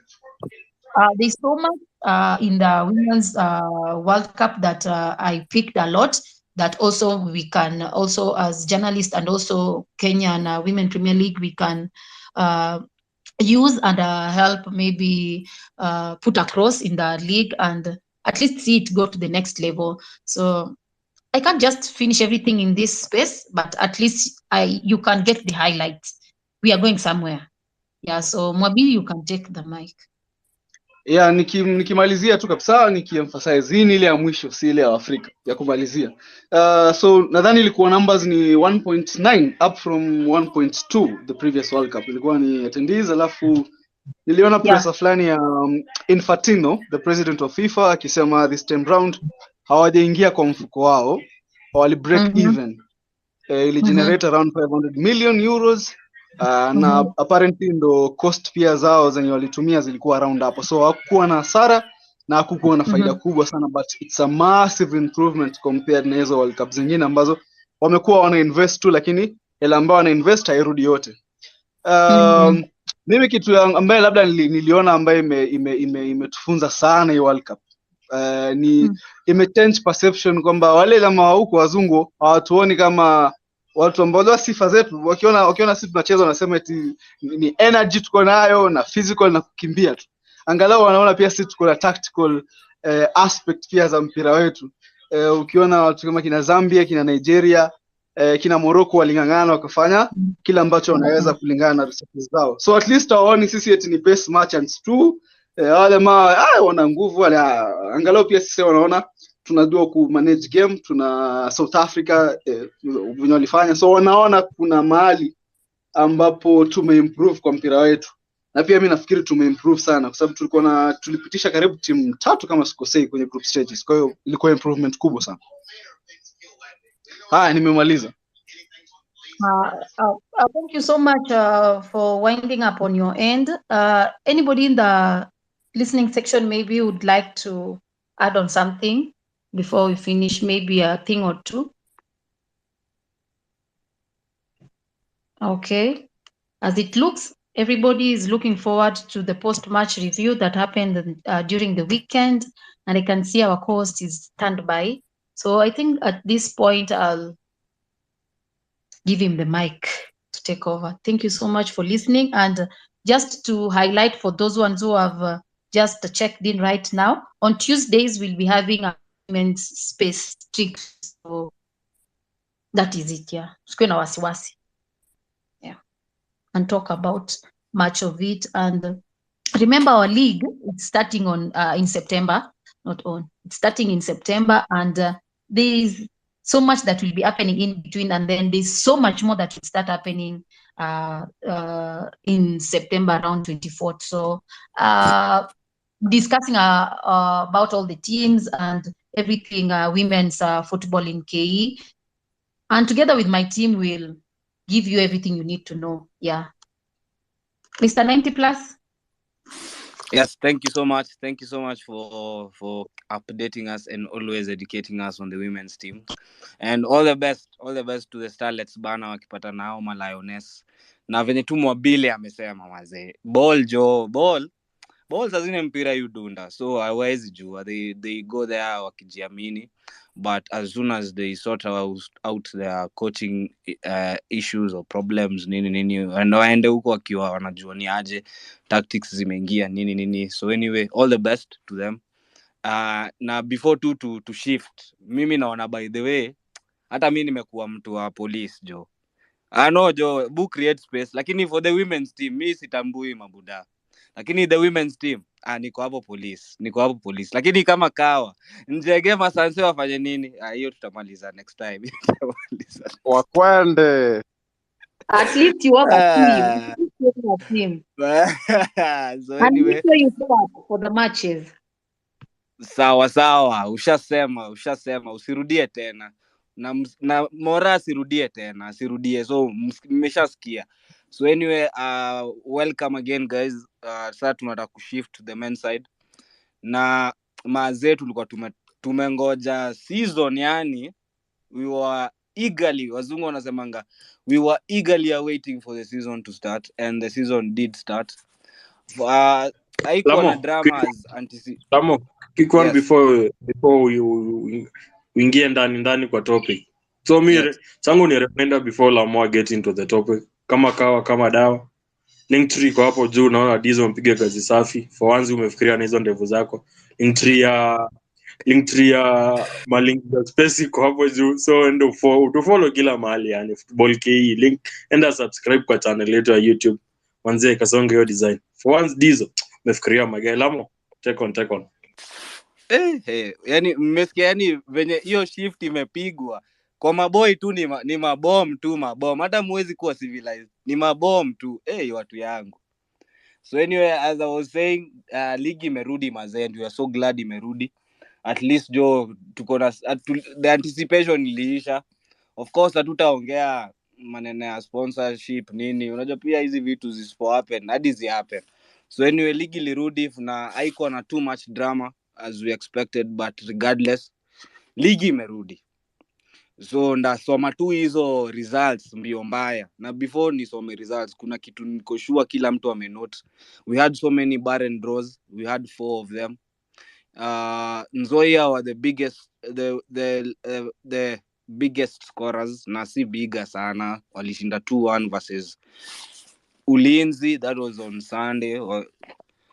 Then the other hizo barren draws, of course, FC drew 0-0 to Talanta though walikuwa 10 man. City Stars and Moroni Youth, formerly Wazito, of course, walitoka 0-0 pia. Posta Rangers versus Bidco 0-0. The shock of the day ni Shabana walidoze mtaani in their new home 1-0 to Muranga. Then Bandari versus Tusker 10 man wakapiga Bandari. Alafu Gor Mahia bana jo, team ya watu wengi, drew 1-1 to Sofapaka. Then Police and Kariobangi Sharks, one of the biggest weighted game, ikatoka to 0-0 pale Annex. Hiyo game by the way tulikuwa pale wase kadhaa. So anyway, tukiingia kwanza tutaanza tu na hii team kubwa. Of course tutaanza na champions, defending champions. Most of us by the way watu wa nini wa football KE tulikuwa study. We saw the first half of Sharks, then we shifted to Gor Mahia, but tulipata Anto huko. Anto, ni aje? Poa sana. Umejam? Nasemaje? Unajam kwani ni mimi niliwafunga? Mbona ni jam? Unanijamia ni mimi niliwafunga? Mimi sijajam, ni jam kwa nini? Oh. Uko aje lakini bro? Mimi niko fiti. So anyway, tulikuwa pale na wewe na tulitoka ulikuwa umekula ngori sana. Juu hiyo game ilikuwa mshinda kina Omala jo, akina Omala aliuza machances mingi. Austin, as much as he looked sharp pia waliuza chances mingi. Kwanza tukiingia tu tulipata mmeshika vichwa tu nyi wote, wena na Felo mkiwa hapo. What was the issue on that day? Uliona noma ni gani ama what was your view on the game on that day? I think ni fitness tu ndo bado wase hawaja get fitness poa, levels bado ziko chini. Ni game ya kwanza na ukiangalia tulianza na kulikuwa na wase new wengi sana kwa team, so siwezi sema shida ilikuwa team sipo. Team na iko sawa, ni ma new faces lazima wajue. Alafu unaona kaa Sibomana hajatrain, hakuwa ametrain na team hata kiasi. Alifika I think the day before on Friday I think ndo alifika, so hakuwa ametrain na team, but vile aliingia uliona vile game ilichange. So si tuko tu sawa, sioni shida yote. Shida maybe ni left back. I think tuko na left back mmoja peke yake na akiumia ni hivyo. So shida tu ni hapo mbele. I think hii season bado Omala atakuwa top scorer. Sioni striker mwenye atamshinda hapo mbele.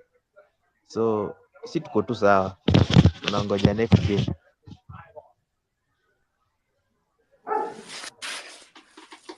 Ni vizuri kujichocha. Tunajua unaongea na biasness kabisa. For me by the way tu venye umesema, what I saw ni you guys lacked sharpness. But si hata sharpness as much, si ati Talanta walikuwa chini. In fact Talanta wangeshinda hiyo game hapo last minute pia hao. Unaona? Kuna venye jo, kuna ball ingine ilipigwa hapo 1-9, kipa wenyu akadandia striker bana. Nakumbuka tukishout grao. Si wote. So I feel Gor are still the team to beat. Secondly, you could see the lack of sharpness ni juu ya Gor wameleta wachezaji wengi sana na the new faces, so inakaa bado waja train vizuri, and the fact that you actually confirming this that bana Sibo aliingia hivi kama ameingia squad. Of course hakuanza, alianza from the bench. It tells you where coach anaona the previous players are. So hiyo sharpness ndio ikuwa nayo, but siwezi sema hiyo game for as much as you guys lost. Kwanza Omala Omala alikuwa anauza machance huko deadly na ni ndani ya box mazee, kwanza kuna cross nyingine ilipigwa first half akaitoa nje, yani ndani ya ile 6 yard imetoka nje, ungedhania ni defender. For me ukisema Omala bado ndo top scorer, na venye naona yuko, ukiconsider pia touch yake inakuanga imemtoka, naona kona itakuwa noma, but I can't rule him out just because of game ya kwanza. Though hiyo ni game ilikuwa rahisi sana, ukitoa pena alifunga, ni game angekuwa na bao 2 hata bila hiyo pena, ni game angekuwa na bao 2. That's how much chances you guys lost on that day. Osto pia Osto kuna venye alikuwa na dance hapo ndani.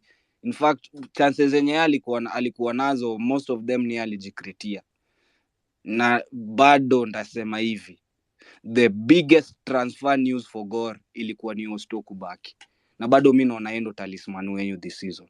Wacha venye unasema Omala, unless Sibo kuna venye atakuja pia yeye take the show, but for me I'd still stick to Osto. There's some kuna just level of football that Osto anacheza, it's among the best in the league. Hata acha timu yenu, it's among the best in the league. Sijui kuna yeye ndo atakuwa creator wa Omala. Yes, ndo nasema. So azin unaona sasa hata creator anaweza kuwa starman. Last season Omala alikuwa top scorer but si alikuwa starman wa Gor. Osto bado ndo talisman bana. Osto bado ndo talisman. But naona kitu yenye itatusaidia hii season hiyo mid yetu na iko sawa. So hapo mid iko sawa. Pia defense haiko mbaya. Juu naitwa Emery akishapona arudi. Najua Emery ni leader, yeye ni born leader. So I think hii weekend kenye tulilaka hapo nyuma ni leadership tu. But Emery akisharudi najua yeye ni leader, na hapo nyuma kutakuwa sawa. Na mprefer juu ako sawa, ako good on the ball ka Ng'ang'a. Exactly ka Ng'ang'a. Na pia ma set pieces ni noma. So hii season we have a stronger team than last season. So watu should be worried.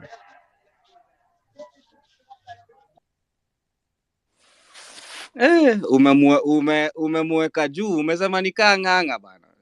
Jua Ng'ang'a alikuwa one of my favorite nini. Hata I think ilikuwa ni last week kama ilikuwa when nilikuwa naambia ase. For me by the way upenda ma players kama Ng'ang'a. Hata huyu kijana wa AFC though pia yeye he just needs a little bit of experience. Anaitwa Casey. Na si Casey hata Otiala. Mimi napenda watu wako hawana pressure, ball inachezwa pole. Unaweza wakicheza ball ndani wana slide. Unapata azin wana glide, si wana slide, wana glide nikawa wako kwa skates. So the fact that umemcompare na Ng'ang'a ni sawa, wacha tuone. Sijui kama kuna msee mwingine alikuwa na different insights game ya Gor before.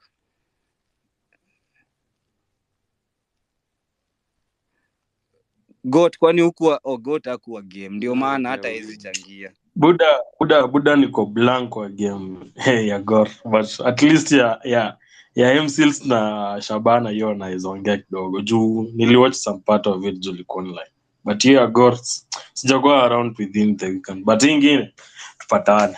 Haina noma, tunakam kwa MCs. Najua huko ndo umembao sana, but then again tulikuwa kwa champions. Unajua kama kawa mimi upenda kwenda kwa mafans one by one. Juu kama kawa football KE ni all about fans voice, unaona. So kitu by the nani anaitwaje Anto, hiyo game pia mtu mwingine alikuwa sharp ni Masharia na nani anaitwaje na Boni pia Boni naye alikuwa sharp. Huyo ndo Boni alikuwa amechangamka. So anyway, unajua all in all bado tuko sawa, mko tu sawa. Unajua Masharia kona ngoja kwanza, unajua Masharia kona injury bado hajapona 90%, yani 100%. Alipata akona ka injury kiasi. So ndio nawaambia timu iko sawa. Tusipanic. Msipanic on Sato pale barracks mtaona. Ila naoma Mwabile naona ameinua mkono. Hebu tusikie Mwabile anasemaje. Yo Jose, you can unaweza zi. Unasikika. Okay. Kama tu venye mashabiki wa Gor wengi wanasema uko na confidence sana. Na probably labda tu niongeze kwa hiyo confidence yao. Kitu cha muhimu kwa mpira ni performance. Mabao yanaweza kataa kuja. Kuna factors nyingi zinafanya mabao yasiingie. Probably post saa zingine. Vitu ni vingi tu, hiyo final finesse ya mwisho tu inakosekana. But kwa mechi ambayo nilikuwa naangalia, nafasi nyingi sana wametengeneza. Omala amekosa tap nyingine bana, sijui mbona alislide aka lose balance yake. Osto kama vile ulisema alikuwa na mechi nzuri.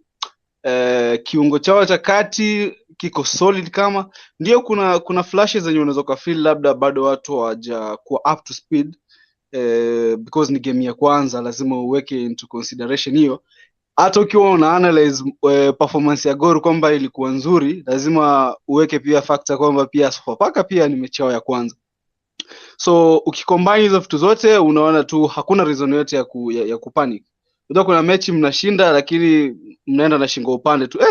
Tukipata mtu mwingine anaweza katua. Lakini nafikiri kwa game ambayo Gor walicheza, wao hawatakuwa na pressure kama hiyo. Watakuwa wanajua tu mabao is a matter of time. So kuhighlight tu kitu ambacho amesema, nafikiri pia mimi sina shaka na Gor Mahia. Nafikiri they are the team to beat kabisa huu msimu. Ingawaje pia Tusker wameanza vizuri na Nemo anakasirika nikisema hivi, but they are the team to beat. Hiyo si uongo. Na hivyo tu ni hata mimi ningekuwa huo coach wao mwenye Tross anaitanga Plumber, I wouldn't be so much. The only thing that would have worried me ni ati we were not sharp in front of goal. Juice kudanganyi on a good day bro. Hiyo ingekuwa hata 4-1, tuseme 3-1. Na usisahau bao ya Gor pia ilikuwa wenye walijifunga on goal. Ilikuwa ni ping pong, ilipiga post, imerudi, imepiga defender goal. Unaona? But regardless, Sofapaka pia I feel they left the game wakijua wako mbaya sana. They still, for as much as Gor created so many chances, they also had chances. Kuna chance pia yenye referee was so biased on Gor. If hiyo yenye nakwambia defender alikuwa through on goal, waka collide. Wacha tu niseme waka collide, nisiseme keeper alimrukia. Waka collide. But on another day that hiyo ingefaa kuwa foul. Na kama ni foul, it is a possible red card. Unaona? Yeah, so ligi ni vile you take your chances when your opponents don't take chances. Na ukiangalia Tusker went to Bandari. Na unajua Mbaraki, watu wengi wanajua Mbaraki might not be the fortress, but see it's not an easy it's not an easy place to go. One, cause Waswahili bana, ukweli tu Waswahili wakikufa na watu wao wanaweza eka atmosphere mbaya. Secondly, Bandari si team ya hivi. Akina Hassan pale si, akina Abdalla Josi watu wa hivi, unaona. Alafu they have also made signings na they have also they have also welcomed new personnel in their technical team. So for Tusker to have gone there na Dio ndo aliwafungia and won the game 10 man, mind you. That is the attitude of champions. They might not be the defending champions, but walikuwa previous champions. Na usisahau, they played most of the second half wakiwa 10 man. Unaona? Hiyo red card naona ilikuja dakika ya 58. So you can imagine, that is, hiyo ni at least ikienda sana 32 ama 35 minutes playing with a disadvantage of one man. Una get? So for me, naweza sema by the Tusker were the most happiest team in that fixture apart from Murang'a Seals. Wao ndo walikuwa the second most happiest people in game week 1.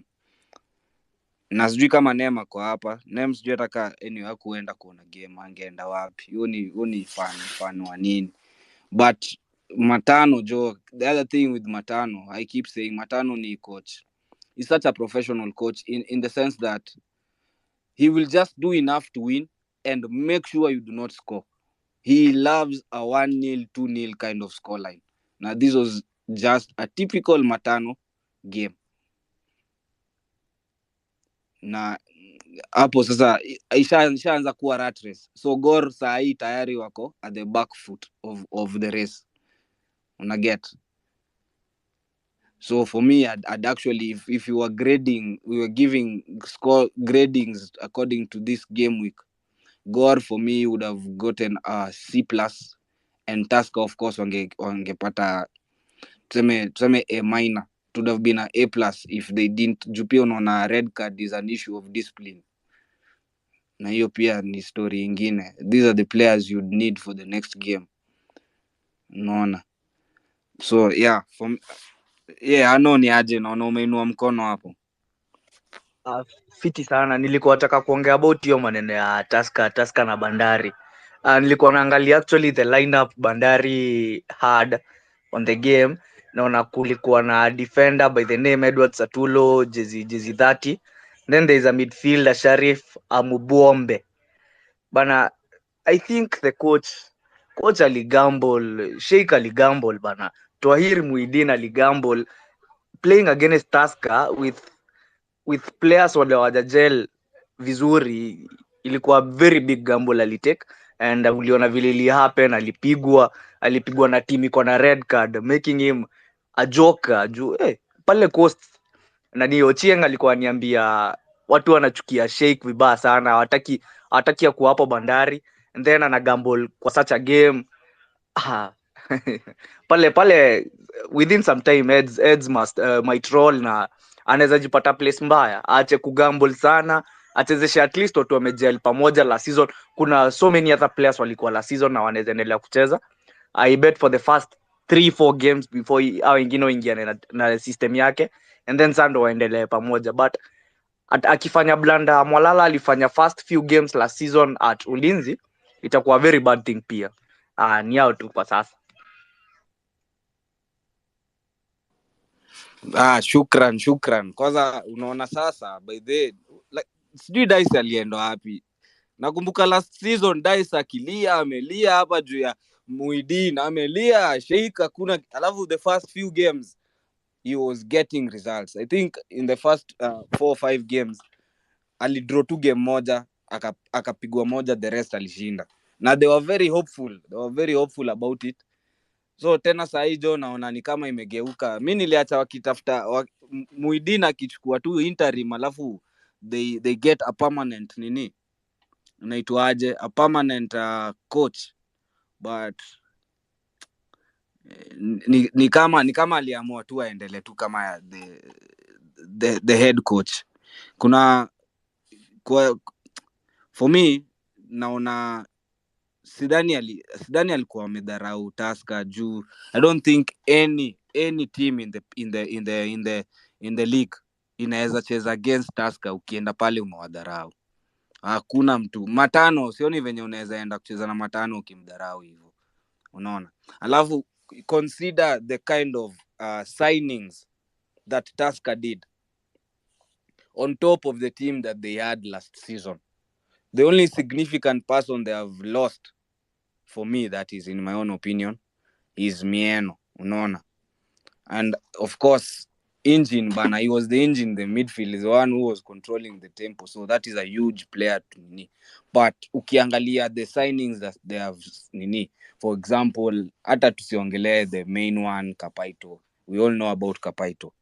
Mimi huyo kijana wa nini, huyo kijana Bathes nilikuwa naona nini zake from his previous akiwa NSL. Bathes ako fiti sana na si yeye pekee, unaona. So sidhani alikuwa mwadharau, ni ile tu labda alikuwa anataka kushape up vitu na kaona this was the best nini kushape up, but ikamrarukia pia dimba tu saa zingine yudunda. But the fact that they couldn't get a draw versus 10 man at home, Mbaraki Stadium, one of the fortress of the league, ni story big by the ni kubwa sana. So I understand the fans nini wakimgeukia, una get, unaona. So wacha tuone game week 2. Wacha tuone game week 2 itakuwa aje. Hopefully kina Beja watafanya maneno. Antonio anataka kusema kitu. Hapo kwa Bandari tunasikia walifunga bao na yenye ilikuwa question kwa wengine walikataa. Walisema ni offside but walikuwa wanasema si offside. Alafu mwingine last season game zenye aliwin game gani hizo zenye aliingia. Hizo zilikuwa teams zilikuwa zinaenda zilikuwa relegated threatened. Hakuwin Bro, hiyo si win. Hiyo si win. But relegated threatened team ni win ndio, but sasa inalinga umewin wapi, umewin na kina nani hao. Acha sasa tuone hii season ndio itakuwa test, a real test. Si ukiwin against teams zenye zinaenda relegated ama they are fighting for their lives.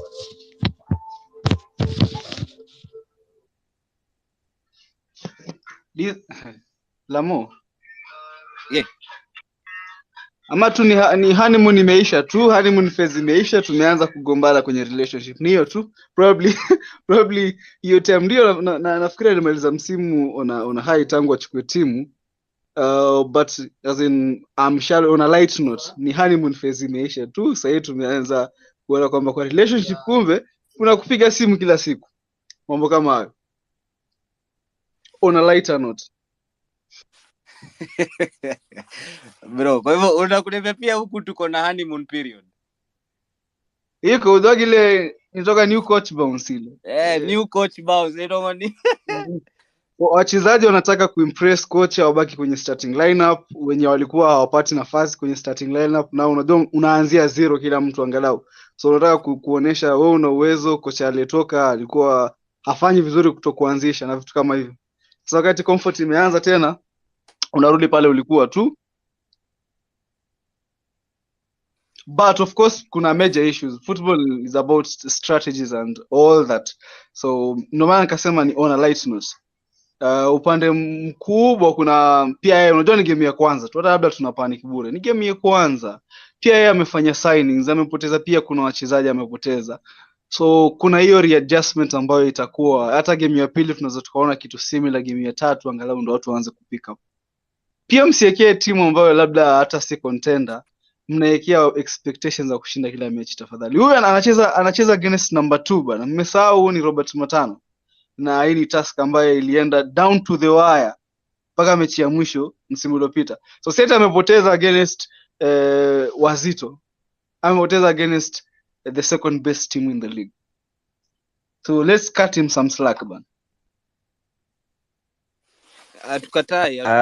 Pia hata last season pia walipigwa Omandawe, si ati ni kitu inafai tushtue. Unaona, pia last season walipigwa tu Omandawe. Ni venye tu boss, as in you're playing 10 man, you're playing at home. Second half ka yote, in fact yani bro, 32 plus minutes ni mingi sana. You only need a few minutes to score. Alafu naona Wadri bana, nashanga mbona hata Wadri alikuwa bench. Na venye kama yes. Kama Matano hata akiwa nyumbani hana haja na mpira. Hana haja nao kabisa. Atakaa ngoja apate chance yake moja. Sasa hii unaona ukiwa 10 men ndio itakuwa vipi? Kama ukiwa 11. Kweli. Venye tu tulisema Matano akiamua kukaza anaweza kaza. Matano anajua sana kukeep clean sheets. Kabisa. So yeah. Alafu Lamo siwezi wa fault. Anto Mobile asiseme ati Bandari hawafai kuwa contenders. Bandari najua they have everything. So asijaribu kuweka Bandari ati ni team ya mid-table. Bandari ni team yenye inafai kuwa contender. Niliwaambia Bandari ndio the biggest flop kwa hili, lakini bado hamtaka kusikia. Tunaona Mobile anasema ati tusiweke nikaa watu ni contenders and they have everything. Unajua bro, kuna kitu unatofautisha. Kile ambacho unasema hiyo they have everything, lijua utacheza na hiyo kadi, but ni theoretical. Azam wana kila kitu pia Azam. na wameshindwa juzi kabisa. Wanashindwa kuvuka hiyo preliminary round ya kwenda Confederation. Wanashindwa kupata edge tu hata ya kushinda Mapinduzi, wanashindwa kupata edge tu hata ya kushinda ligi, hata wakati Yanga na Simba probably wana hawako steady sana kwenye msimu. So Kenya unasema wako na kila kitu, ni theoretic tu. Ukiangalia performance kwenye kitabu miaka ambayo imepita, hawajakuwa wakicontent mpaka mwisho wa msimu. So again, wakati una gauge team, umiwa personally natumia the same criteria kwamba angalia expectations za timu na the achieved results. Kama expectations zao zilikuwa za kushinda ligi, wamemaliza number 3 number 4, points ni nyingi baina yao na number 1, then wamefeli. Lakini kama expectation yao hata si kushinda ligi, alafu wamaliza number 5, mbona mnasema wamefeli? Ndio mnasema kuna kila kitu, lakini kila kitu haimaanishi kwamba structures ni right, haimaanishi recruitment ya talent ni right, haimaanishi hata ambitions zao. Although kuna vitu mimi unaniwekea ambitions zako, hata mimi mwenyewe sina hizo ambitions jamani. Wewe unataka nipate mtu fulani, lakini hata mimi hata sina. Labda hata waona hiyo ambition. Wanataka tu wabaki wakuwe regular ama tunahitaji seasoned KPL team. Ikuwe yenyewe haiwezi kushuka daraja. Hiyo ndo labda ambition ambayo wanataka. So Sasa kuna mimi napenda kuseparate sana na context. Sasa wewe unaona una compare yourself to the most useless team in this region. Azam ni the most useless team in this region. Fantastic. Bandari is the biggest club kwa hii. Wako na kila kitu pia. Azam paka wanafanya pre-season zao Europe bana. Wameenda Turkey. Azam wananunua wachezaji, wanalipa wachezaji vizuri, wana packages nzuri, wana training surface nzuri, wana uwanja wenye surface nzuri ya kucheza. Paka hata bosi nadhani msimu uliopita aliondoa ticket fee. Mafano ingie bure. So lakini hakuna kitu wanafanya ambacho ni tangible. So again ndo natoa hiyo concept kwamba unaweza dhani Bandari pia na kila kitu, lakini football haiko kwenye black and white, it's broad. Kuna vitu vingi sana ziko involved. Sawa.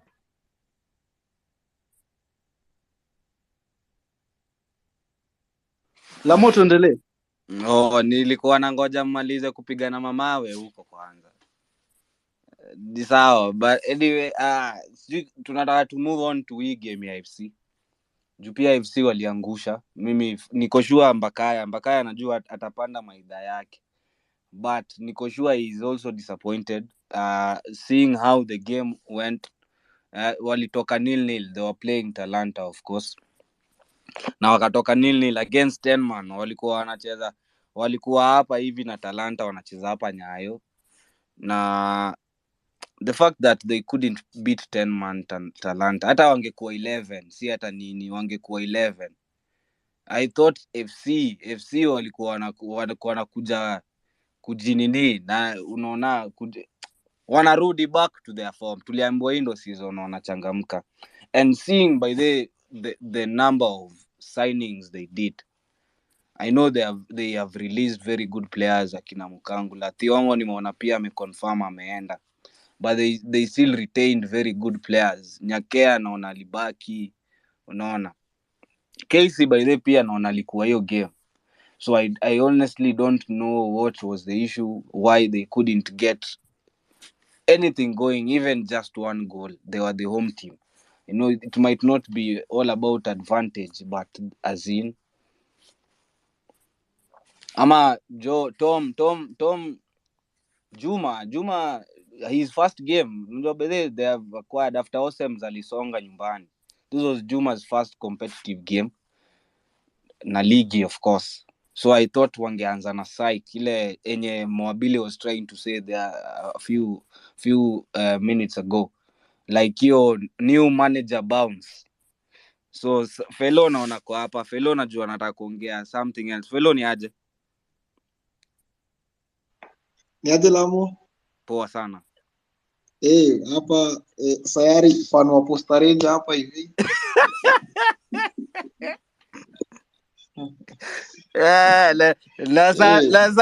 Zato ulikuwa na attire yote hadi chini umevaa green. No, mi ama ni University Opa.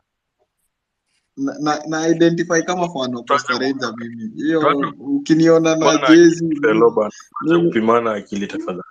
Mtu akubali timu yake bana. Kama una stretch kubali. Wewe ni fan wa Gor Mahia, acha kutubeba wana. wewe watane na mimi. Mimi ni fan wa Posta Ranger. Cheki. Mimi niko nataka kusema hivi.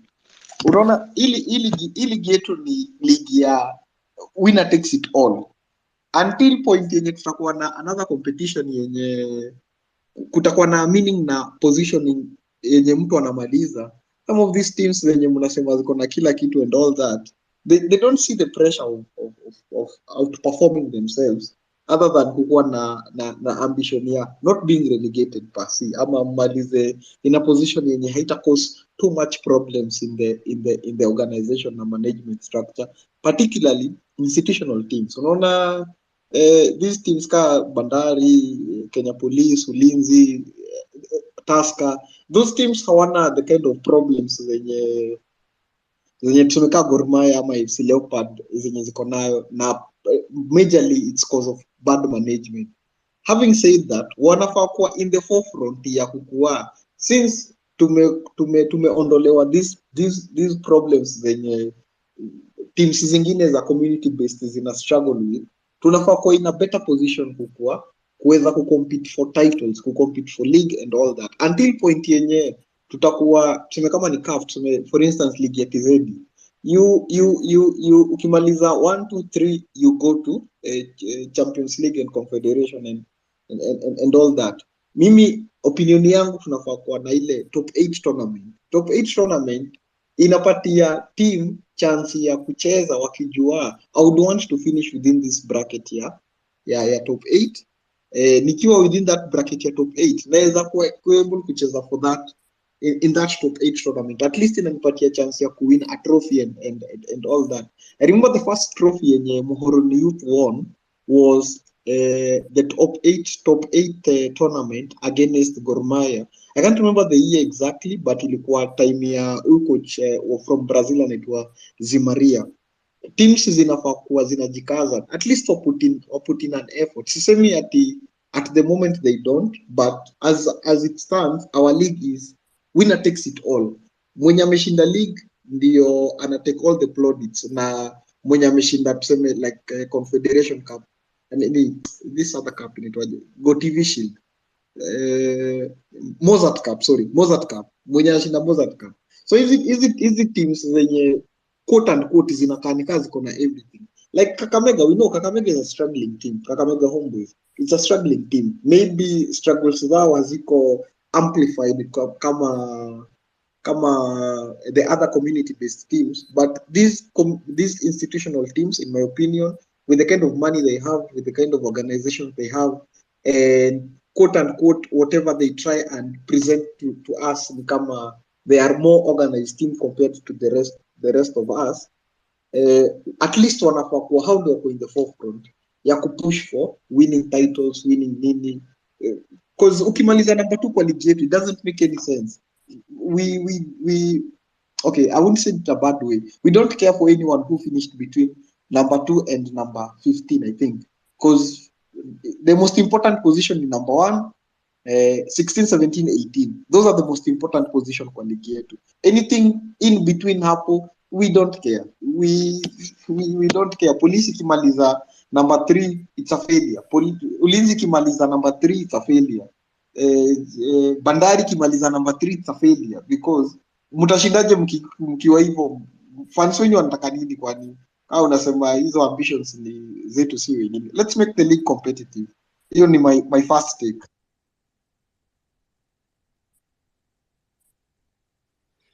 Hiyo naye ni ukweli bro. Kwanza unajua venye tu umesema hata hiyo top 8 unaona teams, zile teams zenye zinajua hazitafaitia number 1 number 2, at least zinajua nikajipata tu pale top 8 I have niko na chance ya kuget trophy nyingine. So yes, one inafanya kuna na more competition in the league, ndio ni incentive ya hiyo top 8.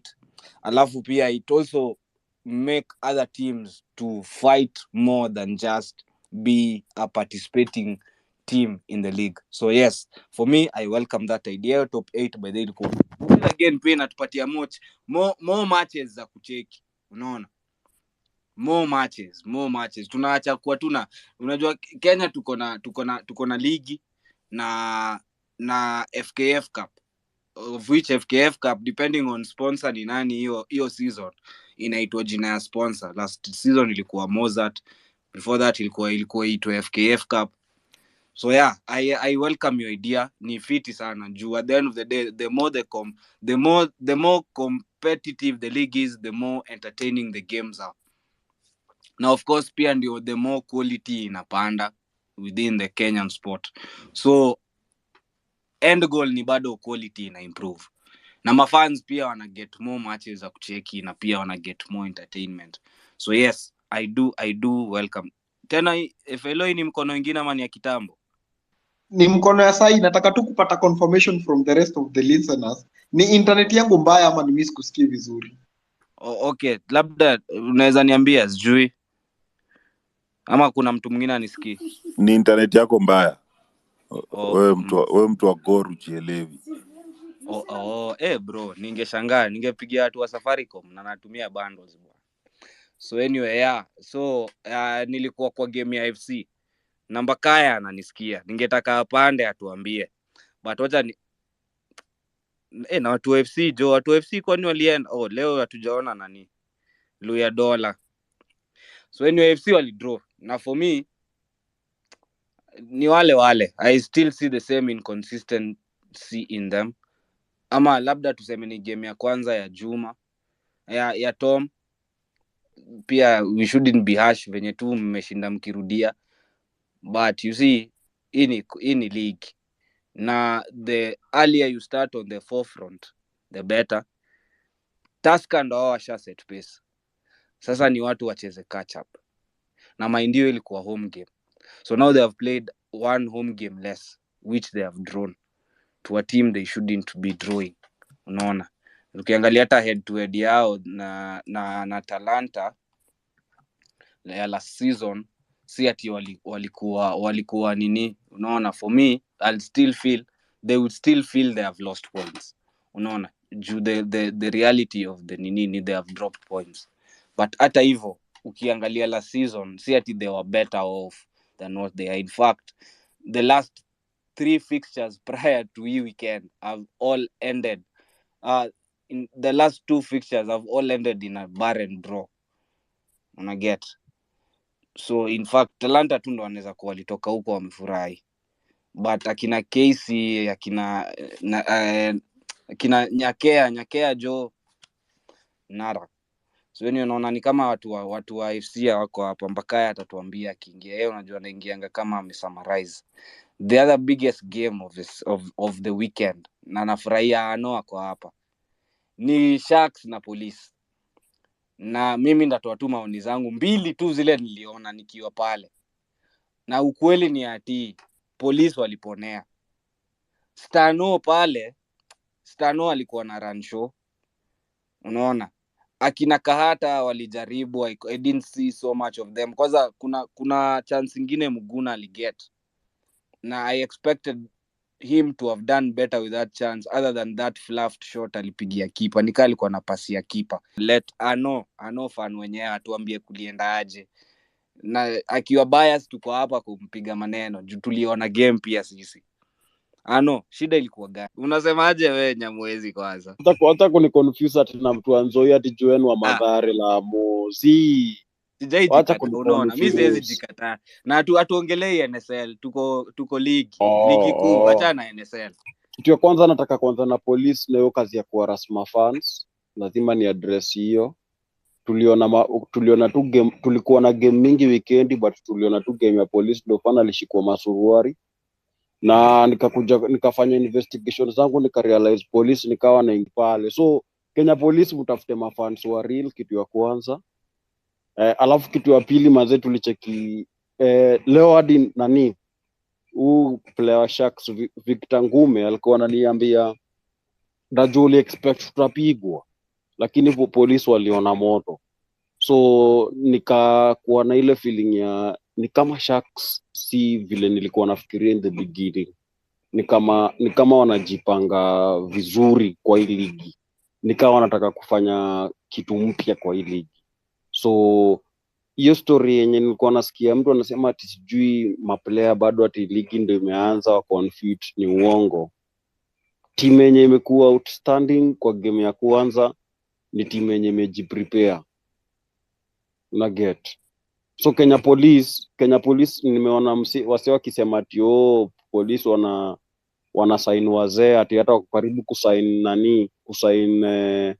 huyu jamaa alitoka Tusker tu ana Mieno. So kuna venye tu police wana spend, lakini sioni kama hii kuspend yao itakuja kuokoa. Zile expectation nilikuwa nazo ati sijura tasa kwa ligi, sioni kama ziko, because kama naweza kuwa na expectation ya police kubeba ligi, then Nzoia timu yenye haikucheza pre-season na maplayer wote walitoroka, inapiga Ulinzi 2-0 mpaka Kirimi anani block, na si ati tumekoseana na Kirimi anani block tu bure tu sababu haezi handle hiyo situation, unashika. So naweza sema team kama Kenya Police na Ulinzi naona tu zimeshaekwa their place, na itakuwa so hard sana because already wamefanya signings mingi. I think wanafaa tu kuimprove sasa, to up their game. Hiyo ndio kitu yenye imebaki, because they have everything but they are doing nothing with everything they have, you get. So ano manze, wewe useme tu kama mafans wa Gor wenzako wakuchangie do utoke sel uache kushabikia Police. Juenye sioni reason unateseke huko Police ati sababu tu huwezi toka ndani, unashika. Manjege masanse. Sawa, acha nianze. Ndaanza na hiyo off pitch issue umeaddress, hiyo fan kunini kushikwa mashati and everything, and ndakurefer back to the rule that home team ndo inafaa ku provide security, stewards and everything. So hiyo swali inaweza kuwa better answered by Kariobangi Sharks about mbona security officers wali provide waliarasa fan. Sisi next game Friday tukiwa home against Posta Rangers, utarealize hakuna kitu kama hiyo ita happen, itakuwa very peaceful game. Wacha tuingie saa kwa game. So initially game ikianza, mimi nilikuwa nadhani Police wana stand a chance against Kariobangi Sharks, but vile tuli progress niliambiwa Kariobangi Sharks pia wamekuwa na camp, walikuwa away from home, azina hawakuwa manyumbani kwao, hakuna player alikuwa anaruhusiwa kwenda home or something. Siko sure, ni unconfirmed rumors, but niliambiwa walikuwa away on a camp wakiprepare for the game against Kenya Police. Tuliget our first chance dakika ya kwanza kabisa ya game, tulianza tu hivi pass Rupia kapata chance akaiblaze wide ile posti huko chini. Nilikuwa dhani Rupia atatufungia at least mazee tukue a little bit happy, but haiku happen. From hapo game ilienda tu, ilikuwa na downward spiral. Miss pass mingi, Kariobangi Sharks wana to dominate hapo midfield with our very expensive midfield, and nili expect at least tutadominate Kariobangi Sharks kiplani badala ya wao kuwa wana to dominate excess, but naweza pia blame that on naweza blame that on unavailability ya Mavina Bwire. Ukiangalia games mingi ndo anakuaga the glue that keeps that side pamoja, endo anawezaga kucarry ball in that Kenya Police midfield. Nani atacheza deploying, Ousha atacheza deploying midfielder, and then Mavondo ubeba ball kui progress towards the number 10 and everyone endo work box to box wetu. In his absence nani alicheza role yake, Patila Omoto, and siwezi sema alikuwa mbaya, but aku play hiyo role ya Mavo. Actually pia last season ukiangalia fiti games Mavo hajacheza, tulikuwa struggle a lot to keep possession in the midfield, so ni kitu ilikuwa a little bit expected. And then Kariobangi Sharks, Stanley Wilson, kijana alitufanya mbaya hapo midfield. Boy anajua ball. And then towards the end Muguna alipata chance, akablaze, alipiga control fiti na chest mazeni kidhani ni bao, hata nilikuwa nishamka kushangilia, akapiga juu. Sijui ka hizi vitu zita improve. Wanasema ni vile ilikuwa the first game of the season, wamecheza friendly leo against sijui team gani huko, wameipiga 5-0 ati kwa peace fans. Ungeamkaje na ulikuwa umefungiwa kwa kiti hadi ungeweza kutuangalia nyuma? Wewe acha bana. Kwani sasa niko cell? Wewe acha. Unaweza kuwa umepatiwa simu na afande. Wewe acha, lakini sawa. Wewe lakini si hiyo game Kariobangi Sharks walikuwa na better chance ya kuwin.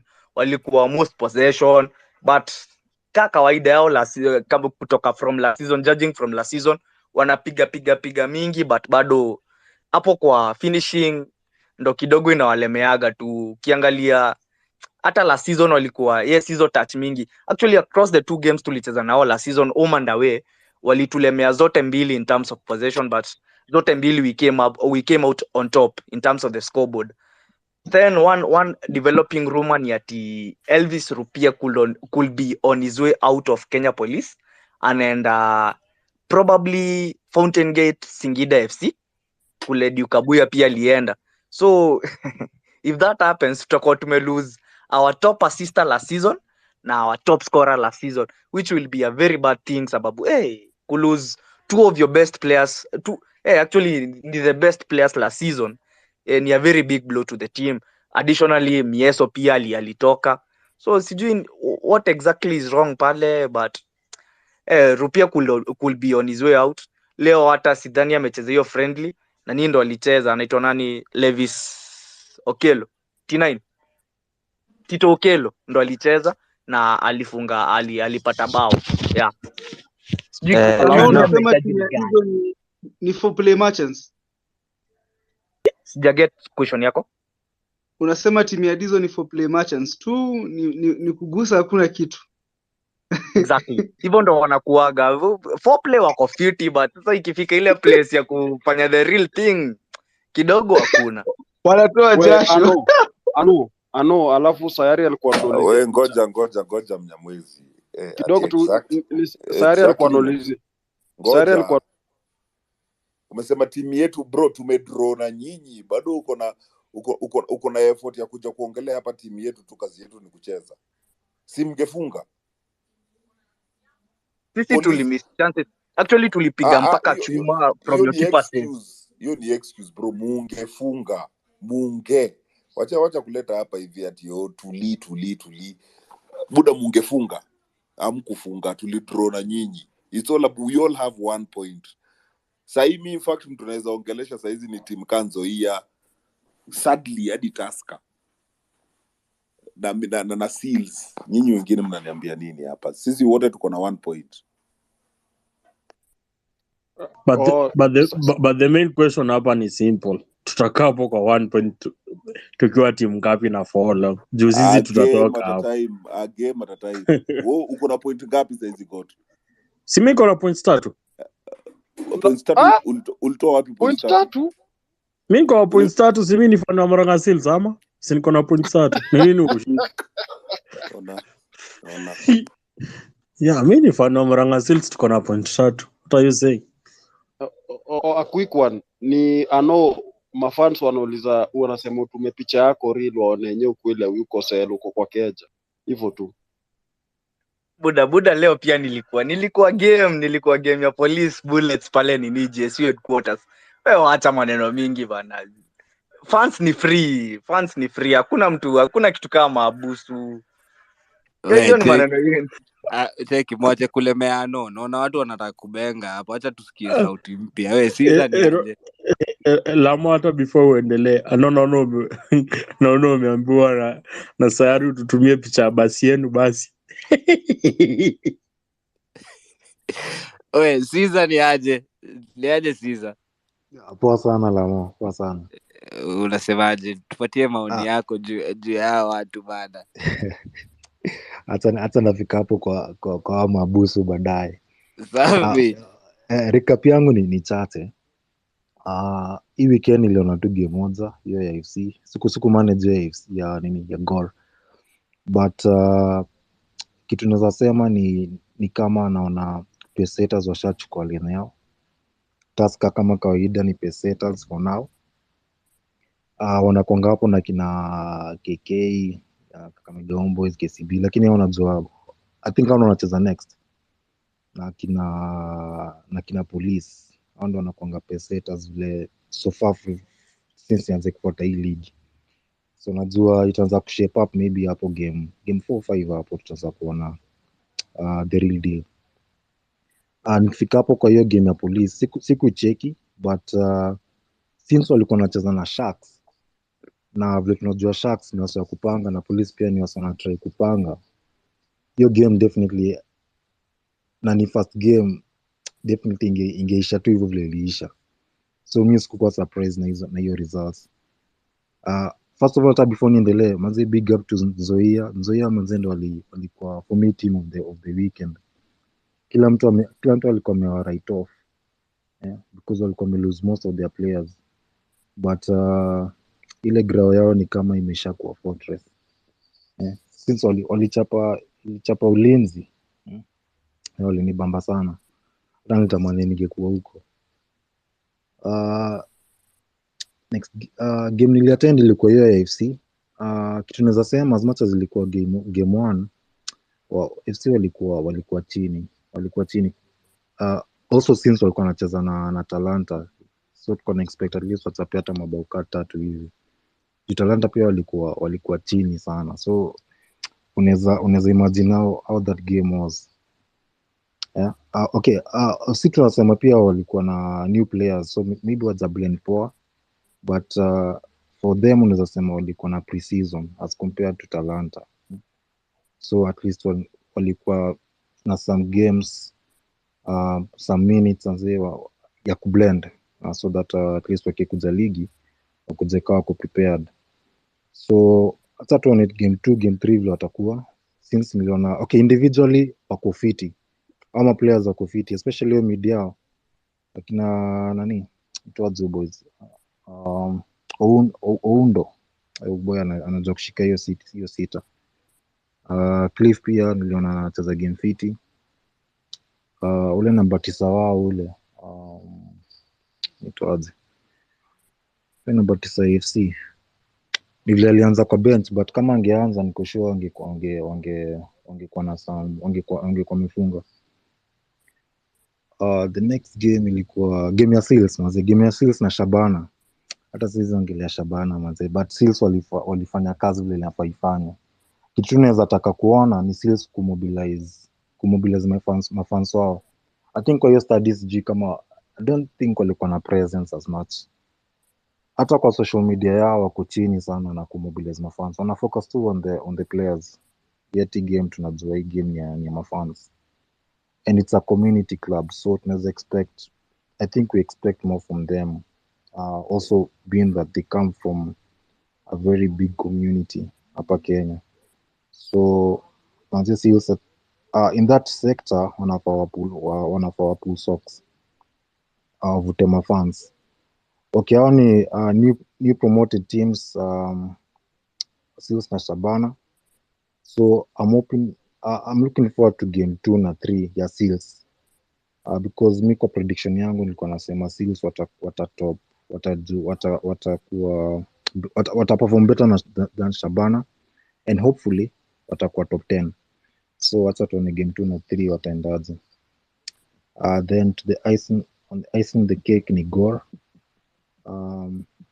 Kama kawaida, okay, ilikuwa walianza na draw, but traditionally Gor wanzangi ligi fiti, so but watu wanamaliza fiti, so hapo watuko surprise, na based on post-match analysis zenye nilicheki hata from wase wetu hapo akina Anto, nilicheki kuna hiyo confidence ya team, also since the team is now better than the team last season. So manze Gor ni team ya kuwatch, bado inaenda kubeba hii ligi my opinion, na pia niko biased anyway. Kimalizia manze, sponsor wako wapi? Tuliambiwa tungoje game 2, nilicheki Trosa aliulizia swali nikakuwa na like ama wase tungoje tu last minute kama walifanya last week. Hiyo swali nikimalizia. hiyo swali before tumalize utakuwa tu umejibiwa hapa hivi. Kuna mtu anaongea so unajua ni game ya FC naona Mbakaya shapanda. Ni vizuri amepanda, but before to get to game ya FC mimi kuna kitu alikuwa anasema regarding game ya Sharks na Police. The biggest change I have seen in Sharks this season ni Mului ameamua kujaza mid, na kujaza mid anacheza na 3 at the back, so inamuofa a very good layer of defense wakiwa on the back front, na pia wakienda mbele they still have that control. Na the reason why unasikia na complain sana walishindwa kucontrol game akina Kahata nini wote, because akina Stano walikuwa wamejaza hiyo mid, unaona. Na ndio maana na si Stano pekee, mimi kwanza the fact that Stano amekuja na ameanza kuweka tu kama nani bench juu. Nakumbuka ukiniambia sijika ni ulikuwa unanishow Otiala sahi amesongeshwa mbele, na Otiala nilikuwa na expect nimuone ameanza juu I consider him part of the first 11 last season. Alikuwa first 11, ungeimkosa, but the fact that kuna damu mpya naweza kuinterject hapo. Otiala aliumia ile game ya Elite Pre-season Cup final against Bidco, so sidhani fitness level zake ziko that good vile angeanza hiyo game ya kwanza ya season. Thank you. Safi. The next hiyo ndio maana, but wenye walikuwa pale mazao walifanya kazi safi. Geo game we did not see the control tuli expect kuona Police watakuwa nayo, unaona. Design walikuwa na control, hata tujaongea juu ya Taiso ama nini, una get. So ni hiyo design. Yes, endelea. Nimenyoosha mkono, nilikuwa nanyoosha inakataa, so nimekubali kunyoosha mkono. we nyoosha tu, omba tu kidogo. So as in inakushow the kind of level of control na Kenya tu umesema they lacked that decisive attacking edge. Akina nani huko mbele, huo striker ni anaitwa Nishikanda huko mbele, they need someone who is very ruthless. Juu naona ile shida alikuwa juu. Mimi kwanza la season hata nakumbuka kuna ile game ulitoka nao ilikuwa ni 3-2. Hiyo game isipokuwa tu ni walikuwa wanaacha shimo nyuma, going forward kwa haikuwa ngumu. Hiyo hata ndio watu walikula nyasi, by the way. Hiyo ndo game kuna mtu alikula nyasi hapo. Ni hiyo game. So na feel hiyo gap ya defense na midfield, hii back 3 ina make sense for Sharks, but hapo mbele mazee they will have to be very ruthless. They will have ni chance, ukipata chance jaribu uweke, na uwezi panga hadi ndani, zingine toa hapo nje, piga shot, utapata kipa amelala. But anyway, I was impressed with what I saw, so I'm also sure Muluya alifeel impressed. So on to the next one. So yeah, so watu wameinua mkono jo, poleni. Ndo mimi naona hadi mtu wa Tusker amekaa. Watu wa Tusker, okay, wacha tuanze na Anto. Pole, unasemaje Anto? Acha tukimaliza hiyo story ya Police, niko na vitu 3 kwa Ano kwa analysis yake hajataja hata Taiso, na Taiso ndiye alikuwa arguably the transfer of the season, ama at least kwa social media hajamtaja hata. Alafu anasema ati Sharks wakwangi sharp hapo mbele. Sharks were the top scorers wa league last season, or among the top scorers, so huwezi sema Sharks wafungangi mabao. Au ndo alifunga mabao mingi last season, kama si I think kwa among the top scorers. Alafu ya 3 ni Police signing former Gor Mahia players won't win you the league. Nakubaliwa kupiga bro, mbona rebuttal. umejangori? Nakubaliwa kupiga rebuttal. Zidi bro. Sawa. So I ndonge hapo about Sharks kwa 3rd top scorers kwa ligi la season. Actually number 1 top scorers kwa ligi ilikuwa Police FC with 57 goals, and then Gor Mahia with 53 goals, I think. Sharks siko sure about the numbers, but walikuwa number 3 kwa goals scored. But also they had the most goals scored again. They conceded the most goals. So ukiangalia their top scorer from last season ilikuwa Tyson Otieno, a midfielder. Their second top scorer alikuwa Moses Shikanda, the striker, na alikuwa better part of the season injured. So their goals were even zilikuwa distributed, and siwezi sema wako na striker an out and out striker yule atawafungia mabao. Yes, wanacheza vizuri sana, but wakifika hapo mbele most times unafind wanakosa huo finisher, watape hiyo bola wamalizie. If they could get that, wanaweza kuwa very threatening side. Juu actually kama kuna stats you collectiwa ukaangalia their expected goals per game, ni mingi sana.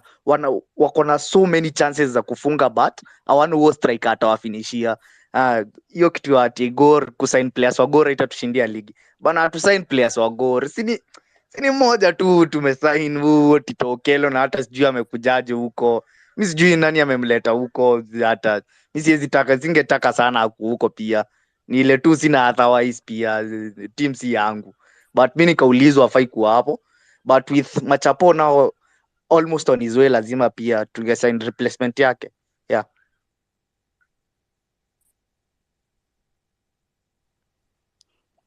Buda, si mnatoa namba haya. Sharks walikuwa na 46 goals. Ondo walikuwa 3 ya. Walikuwa 3, alafu Tusker wanafuata. Kuna you see, by the ana raise a very good point. A whole chunk of their goals ilifungwa na Taiso. But unaona pia the reason why pia ni ati Taiso alikuwa hapo, ni hiyo pia Tishikanda alikuwa injury, unaona. So labda amerudi, sahi amerudi. Hopefully you will have a very good season. Unajua as a player, for you to have a good season, you must first be fit and then secure your position in the first 11. So but Shikanda jo na mwenzake hapo wanafaa kuwe ligi mazee inajaribu kuwa competitive. So niko sure, na ukiangalia Stano hapo, ukiangalia na Stano na of course Otiala, na chances will be there. The kind of football they play na overlaps. Unajua Sharks ni team ya overlaps. There's a reason why you see them playing with 3 at the back. Alafu ni mavijana, ni watu wanaweza enda mbele na turudi. Unaona? Ni mavijana. They have teenagers in that team. They have a 17-year-old. Man. So kuna kitu Muluya aliona last season ilikuwa issue. Na naona amejaribu. For me, naona amejaribu. I know ni game 1. There is so much of the season to go on. But from what I saw on that game week, apart from Zoya, which we are getting to, lazima pia tupige watu wa ulinzi mabom. Sharks walinifurahisha. Now they are looking like they will have a very good season if they can keep their players fit. Wasiende inje nini, unaona. So hiyo kujaza mid ndo itaokolea hii team. Juu players wao wengi wanacheza ni midfielders. So it makes sense ujaze mid na overloads of 5 players. Na pia ikiwa ni kurudi, unarudi at the back, hiyo 3 inakuwa back 5. So uko na hiyo nini naitwaje, umeweka ka wall, unaona. Juu venye tu amesema they scored so many goals, but then again they almost conceded the same goals bwana. Sasa what is the essence of scoring goals and conceding? Unafunga 40, walifunga ni 46 goals, and in fact walifunga 46 na waka concede 46. So meaning being the 3rd goal scorers of the league, bado wako na goal difference ya 0. Hiyo inakusho nini? For as much as they were playing a very attacking minded game, walikuwa wanajiacha nyuma sana. So hiyo ni kitu lazima wanafaa kuwa wamewako, na most likely I feel hiyo change in formation. Juu hata last season sidhani game mingi walikuwa wanacheza na back 3, ilikuwa back 4, unaona. So for me very interesting. So Mobile, ulikuwa unasema kitu? Yeah, probably contrary to the popular opinion yenye nasikia hapa na Sharks. Najua walikuwa one of the highest goal scoring teams, hiyo 43 goals, 46 but also nadhani wali concede 46 pia, kwa hiyo walikuwa na goal difference ya 0. But then ukitafuta context yake zaidi utapata wao ni the third scoring team but wamemanage kuwa na overall wins. Wameshinda timu 8 peke yake nadhani, because they are 10th, wako na 10 wins overall kwa msimu mzima. Kwa hiyo katika mabao wanafunga ukiangalia pia utapata nyingi ni zile wanafunga mechi inaisha 3-2 wamepoteza. Najua kuna game walishinda 5-1 nadhani against Posta Rangers, but nyingi bado ni zile haziopati cumulative wins ama haziopati the overall wins at the end of the game of the 90 minutes. Na watu wengi naona sasa wako hopeful, of course keep a clean sheet na it's a good thing kuanza msimu hivyo, but shida yangu nao last season ilikuwa ni hizo department mbili kwa box yote. Box lao hawakuwa wanafanya kazi nzuri kwenye kudefend in the sense of transitions, kwa sababu the only way yenye wana concede chances mingi kwa sababu wanakaa na mpira sana. Lakini pia wakiwa na mpira penetration kwao ilikuwa kwangu ni shida. Nafikiri watu wanasema walikuwa wanatengeneza chances nini, lakini game nyingi ambazo nimeona la season na zimepita half sababu walikuwa na stream walikuwa wazuri kwenye first phase peke yake, lakini ukishafika katikati ya uwanja kuendelea mbele inaanza kuwa tuna situation ya 50-50s. So many duels zenye ziko involved katikati. Hawakuwa na width walikuwa na wacheza wingers wanao, lakini hawapatiani width nzuri kwa sababu pengine they can't beat their man ama decision making, hiyo final pass ya kuingia kwenye final third inakataa ama inakosekana na vitu vingi kama hiyo. Kwa hiyo chances nyingi ambazo nilikuwa naona wanatengeneza kwangu, kwa maoni yangu, ilikuwa hata hazifiki kwa half chances. Ilikuwa unaona kama kuna chance inatengenezeka lakini hata hii materialize unasema ile pass ingeingiana ama ile cross ingefika. So hizo ndo chances walikuwa wanatengeneza, na kwangu mimi sidhani kama huwa anaziona kama effective chances kwangu. So kama ni this season probably amechange system ili kutengeneza ama kuachieve more dominance ama more control kwa game, na ni kitu kizuri sana especially kwa possession based team, lazima uko na control game.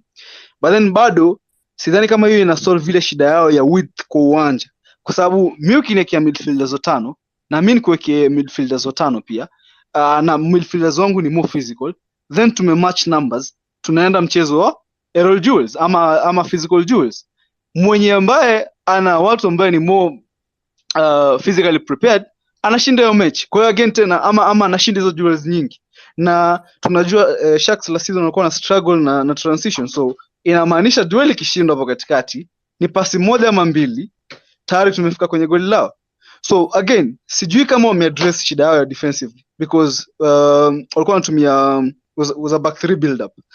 So kama sasa wanatumia 4 midfielders maybe ni 3-4-3 ama ni wamerudi nyuma kwa back 4.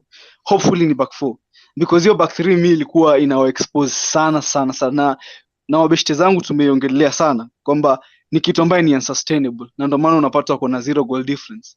So ndio walikuwa wanafunga, lakini context ya mabao sidhani kama, maana wameshinda timu 5 peke yake, nadhani kina Mathare ni ndo wamezishinda kwa overall wins za msimu. So again context ya mabao yao wanafungia wapi, kwenye mechi wanapoteza ama mechi wanaenda sare. So again si effective kwangu until we solve shida ya width, kwamba unaweza ka stretch defenses out. Mimi nikicrowd katikati wala pia tutaishi kupiga mpira ping pong mpaka kesho, ama kama watapossess tutaona na possess, lakini angalia mwisho wa possession yao penye inafika, itafika pale katikati watarudisha tena hivyo ndio itakuwa. Ikijaribu kupita katikati iende tu mbele kidogo, inakuwa either wana kick long ball kujaribu switch play, ama wanajaribu kutafuta mtu juu hakuna spaces za kwenda, because hiyo kile nasema hakuna width kabisa na enough movements kwa hiyo team. So this season hiyo ndo challenge mimi nataka kuangalia Muluya amesolve vipi. Niko excited na wao, but that's one of the main things niko curious sana kuangalia wana approach vipi this season.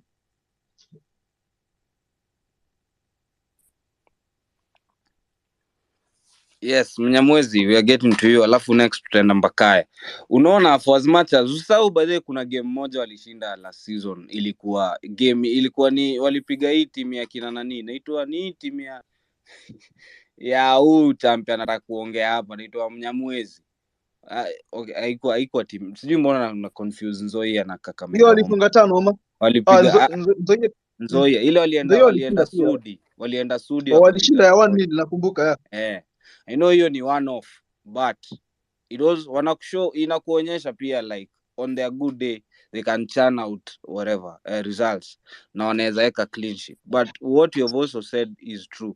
You see, for them, for a team that inacheza hiyo possession football, because you're trying to create overloads, inafika mahali most of your chances inakuja from 1v1 situations, either on the wing ama katikati, na juu umejaza katikati, so ball inaenda kwa wing, na if your wingers are not tricky players, hizo 1v1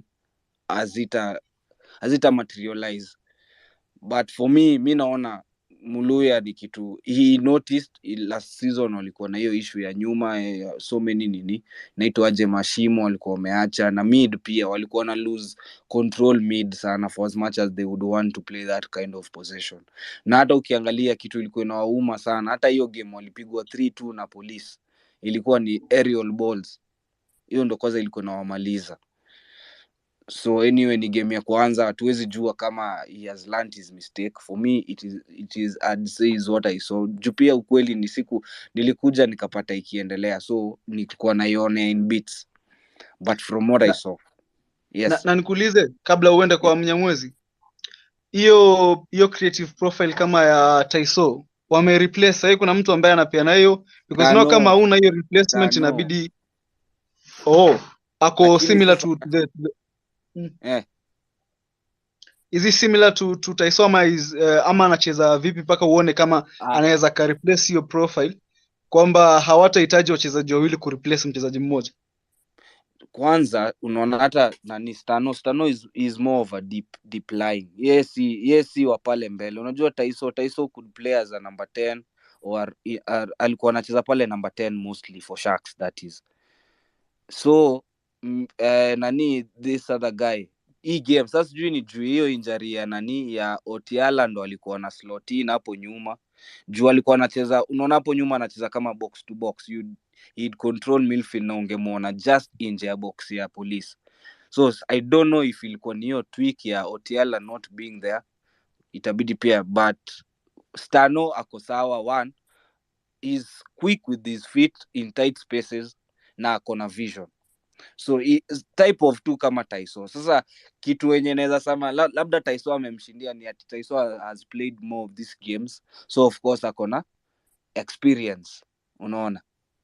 Alafu of course Taiso pia ni Taiso, experience na miaka, but Stano is one day atakuwa hiyo level ama better, juu pia ameanza, ni kijana. Stano ni kijana na this is his first top flight season, na unaona position amewekwa. Mluya amemwamini hivyo, alikuja hivi kama ameslot into the first team, so it will be interesting to see if they can fully replace Taiso, but I don't think so, because una imagine Taiso ndo alikuwa top scorer wao last season, na alikuwa apart from kufunga, he was one of their creative players, so he was playing two roles.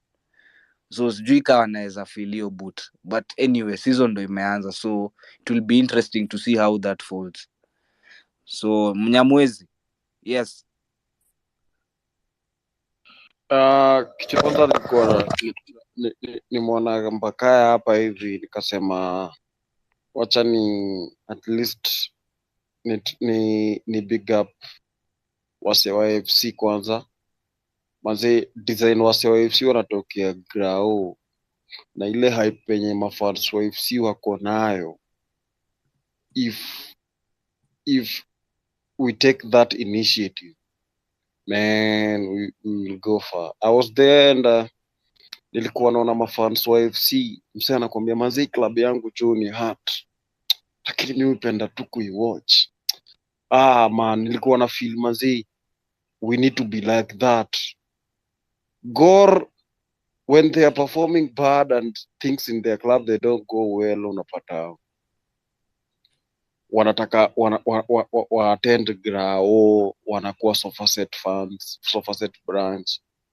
But manze ile passion mafans wa FC wako nayo, manze watching FC as much as they play that low quality football. Manze, watching FC is a vibe. Like unaenjoy mafans wako pale, wamekuja in large numbers na wako na hope na timu yao. So na hope sana wase wa embrace hiyo nini, wa embrace hiyo initiative. Alafu pia at least hata wafungwa wa Kenya Police kama kina at least pia hao wapatiwe hata hao chance wa support team zao free, ma club zao freely. But I was impressed by FC Leopards manzi. Hao ndio team wase waezi sema as much as we've talked about performance kwa ground, but sijasikia msi akisema manzi akia big up FC ile energy wame approach nayo ligi kama mafans. Alafu pia Shabana, as much as Shabana itakuwa tu relegated, but at least pia Shabana mazee mafans wanajituma, tunaona Kenya wanafanya na mavilabu kenye Shabana na FC inafanya na mafans, then I believe tutakuwa pia na a good space ya kuendeleza narrative yetu. So respect FC, waeke tu mambo 1 2 3 laini, but mimi na respect FC sana manze, na wapiga 100%. Na Kenya Police waache kuleta wafungwa kwa kiwanja, waachilie mafans wa Gor waende kiwanja. Hiyo mambo ya kushika mafans wa Gor over the weekend to attend mechi, waattend za police. That's wacha rumors wewe bana. Wacha rumors bana. Falai. Wewe umerudia wataachiliwa, alafu wewe udandiwe. Anyway, wacha tusikie watu wa FC wanasemaje. Mbakaya ni aje? Oh, vipi Mr. 90 plus. Niko fiti. One word. Disappointment galore. Yaani hiyo game ulikuwa unafungwa hivi macho mpaka hata unahurumia macho pia. It was a very boring game. We looked disjointed. I just felt that was not the best starting lineup. We didn't take this match with a bit of seriousness, in my opinion. Why? Tulisign players wanzoia 5 from their first 11. They finished ahead of us. Mbona tuweke mmoja? Doesn't make sense. For me, that kind of, I think we lost it out on the fielding, tactically. The previous game against Ulinzi, hata tukicheck hapa kina Gits and the other guys wa Ulinzi, the first half was terrible, man, from the analysis that was there. Second half, the guys came out. So in game, we know how Kenyatta plays, and I think I once said here that Kenyatta has very quick transition. Game yake ni mbio sana. He will keep running the whole game. Second half, he grows slightly stronger, and I think we saw it even when they went 1 man down. Those guys look like they were even better off with 10 men than we made terrible subs. I don't know why we needed 2 anchor midfielders in such a scenario. Tulitoa Kimani when we should have kept him. Ile substitute ya Nyakea was even the one that even shocked us even more. Not to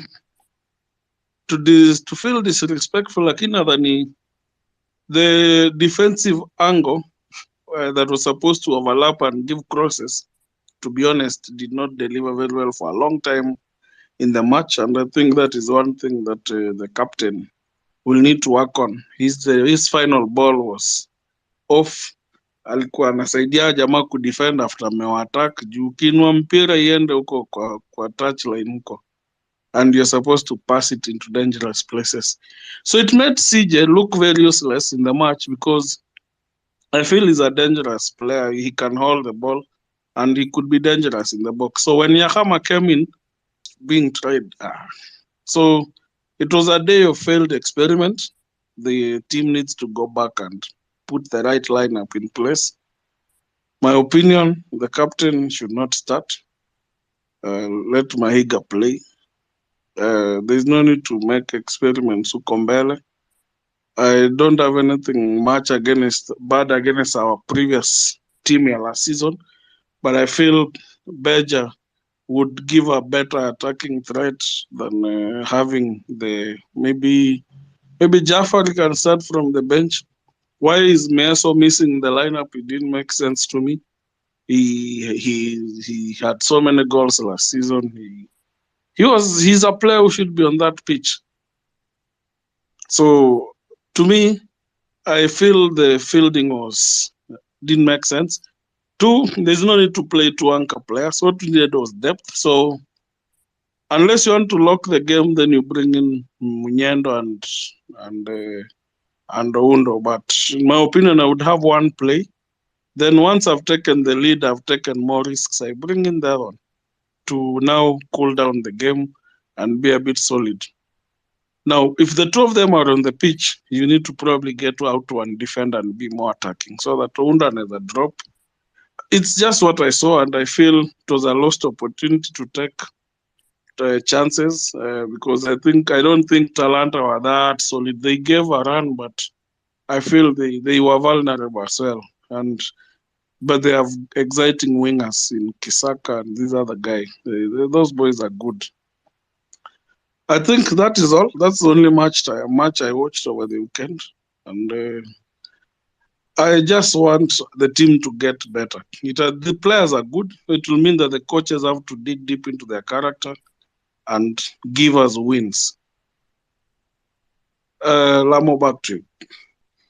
Kwanza unajua by the way nilikuwa nimesahau Mieso ali cross over, but I feel pia most likely the reason why he didn't play ni juu he just came into the team.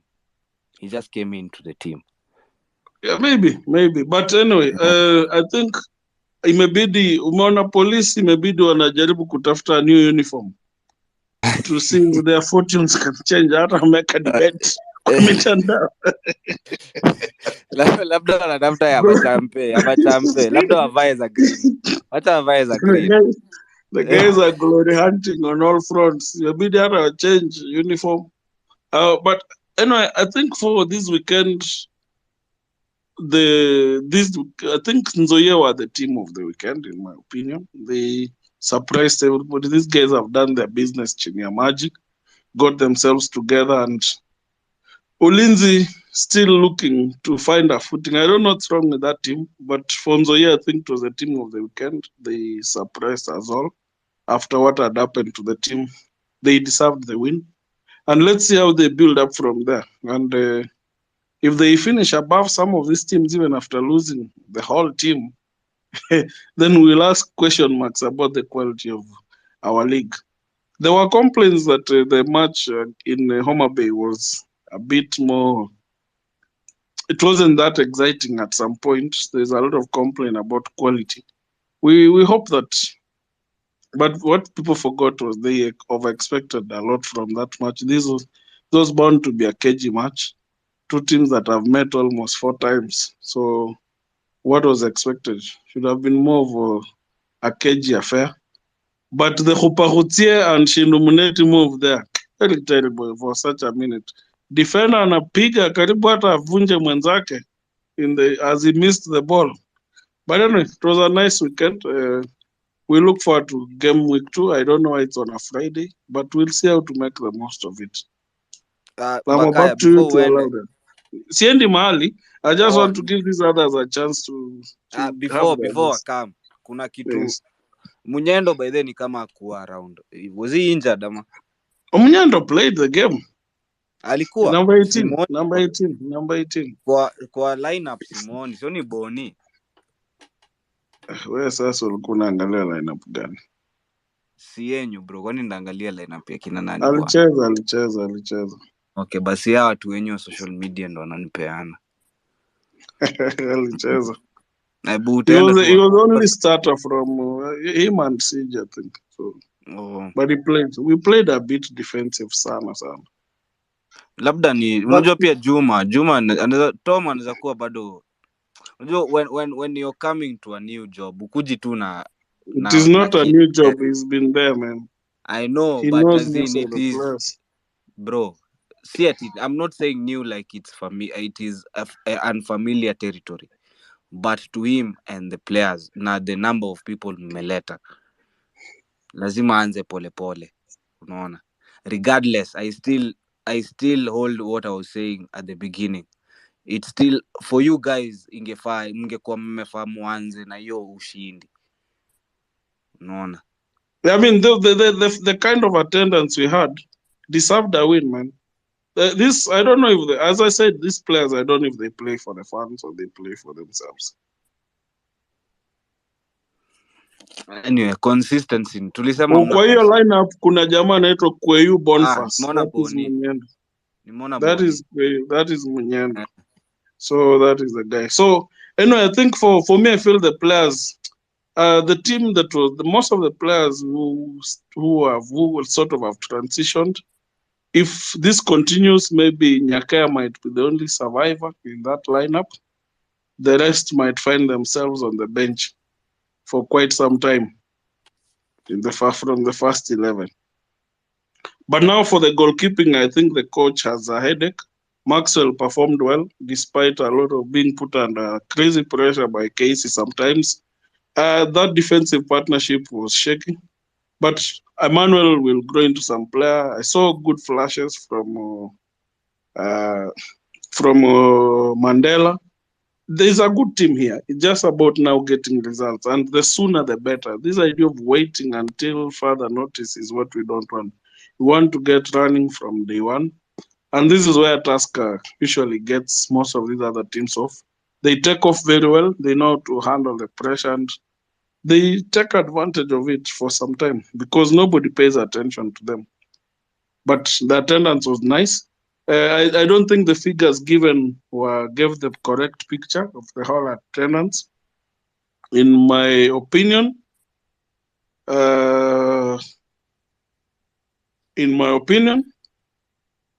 clearly there were more than 4,000 fans in that pitch. Lamu ulikuwa pale. Yesterday ilikuwa na mafans wengi sana. So let's wait and see. Acha wengine ongea as we will come back. Wacha tusikie Mora ni aje. Hao wengine tumewasikia.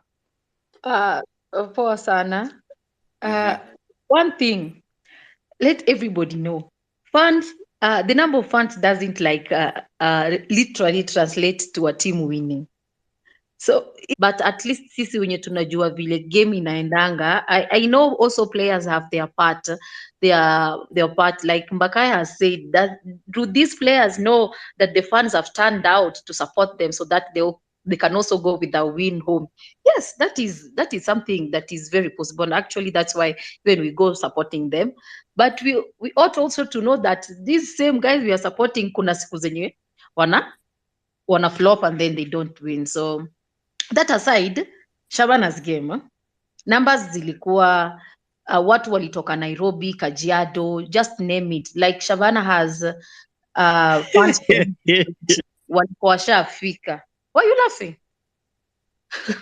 Mobile, why are you laughing? So fans now wali turn up. They were at the end of the match, they were disappointed. But to talk on how the game was, kusema tu kweli, hiyo mechi ilianza ikiwa very dull. It was very like if you were there, you could just ask yourself why are you there if it's not even exciting? You see, because the expectations we had as fans and the entire team that was there is we were looking forward to more of a derby, but we didn't feel that derby thing. You know, this is a return of the newbies in the KPL top flight. So we didn't feel that thing. I felt a sense of some fear in kind of Shabana's team wakianza game. As much as they looked better team when they were warming up, coming to the nini, lakini kuna hiyo sense of I don't know if they are not used to the crowds, but that is not something that I can say they are not used to, because if I look at our home games at Gusii Stadium, they usually flooded, like it's usually crowded to an extent. There are no seats, there is no stand, or there's no stand that doesn't have people there. It's usually crowded even to the entrance. So maybe they don't know how to to absorb the pressure from fans. I don't know, they'll just figure it out. But ikirudi back to the game, mechi ikianza haikuwa fiti. Like haikuwa fiti inamaanisha Shabana walikuwa wanakaa wako down. Kwanza especially the first 15 minutes, I felt like I could just drop inside the field. Unajua uko Roche, Raila Odinga Stadium, it's fenced in a way that before ufikie kwa the main pitch, there's a boundary, there's a big boundary, yes.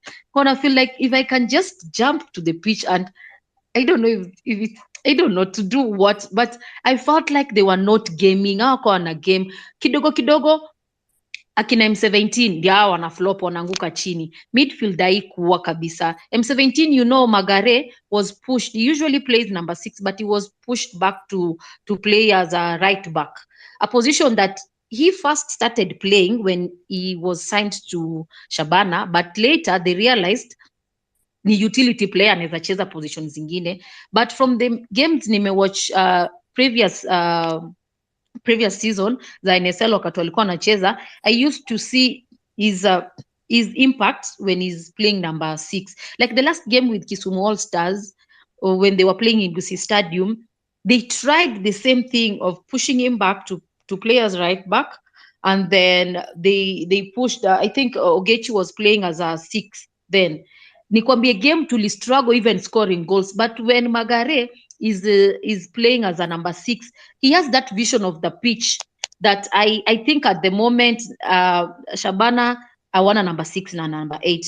In my own opinion, they don't have a number 6, number 8. Their defense was good because I have seen there are some guys they signed, akina Roger Saloro and Bernardo Otieno. Defense wasn't that bad, but ilikuja kuonyesha how bad it was wakati tulikuja kufungwa the last minute goal yenye Awita alikuja akatufunga. Hiyo ilikuwa defense error kabisa, kwa sababu tulikuwa tunachezea half yao. Actually the second half is when now Shabana walianza kuonyesha ni kama wanaweza cheza game, but first half walikuwa tu chini, aerial balls kupura, yani hawako kwa game kabisa, wanaanguka chini, balls zinakuwa intercepted. Kiplangata alikuwa anawakimbisha mbio, lakini akina Steven walijaribu sana hapo, Aloro na Otieno hapo kwa defense kujaribu kumshat. Otherwise hapo first half the first 20 minutes tungefungwa, but the last 90 minutes wakati inaisha game, now the second half when now Shabana wameingia game and a few changes had been made hapo kwa forwards na midfield kiasi, is when they kind of changed the game, and now we were playing in their half. We had chances to score. If many of you watch the highlights, you could see. But sasa hiyo counter reaction ya Murangasil venye walipata hiyo ball waka clear ikajipata kwa miguu ya Awita, and then all of a sudden he runs to the other post, kidogo tu tumefungwa. That was the end of it, and you could just see fans move from the ground and head home. So I could say from my match analysis, first half Shabana wako kwa game, but Murangasis were also not better because the game ilikuwa too down. And nikiangalia quality of both the quality of the players from both teams, hakuna yenye naweza sema ilikuwa better actually. Wote wako tu hapo katikati, but Shabana brought that hit in the second half. Unge feel like sasa wameingia game, ni kama walikuwa wameanza kusink, ndio nikawa walikuwa wameanza kurudisha sasa ile form yao ya game. Moving to the next game that will be Nyayo Stadium at Talanta, work on some few things that they made mistakes on. They can win the next game. They weren't that badly off as people say, but the next game, it's a game that we should watch out for. Yeah. Safi sana. So fellow, nimeona hadi kuna mtu before hata twende huko Lamo. Yes. Huwezi kuna ni limit kuongea hapa, na mimi mwenyewe ndo fan wa Murangasil. Mimi najua je unataka kuongea ama unataka kuongea, labda uko unafanya vitu zingine tu ukisikia story, mimi sijui. Haya, acha ongea. There's someone who said like they don't see Murangasil's fan. Actually, I was there. It's because my phone was low battery. I could have recorded them. They were there. Ni ile tu, I don't know why they have this fear. They were there, but they were kind of secluded in a certain area, but they came out. It was a number that I didn't expect. Yeah, so they turned up. Ni ile Mara upo? uko hapo? Yes, I'm here, I'm listening. Aya, ya kwanza, kama kuna timu hezi piga Marang'a dunia, hata iende ikuje, timu ya kwanza ni Shabana. Shabana eti ipiga Marang'a. Pengine mtupeleke kwa matope, mahali kiwanja iko na mvua, hiyo ndo mahali mnaweza tupiga peke yake. Kitu ya pili, ile kitu Shabana mnafaa kujua mpira icheze, tumemedi, tumetulia, hatunanga maneno, hatunanga mbwembwe, ati hiyo sijui pararira mingi. Si tunajua kitu imetupeleka kwa ground ya mpira.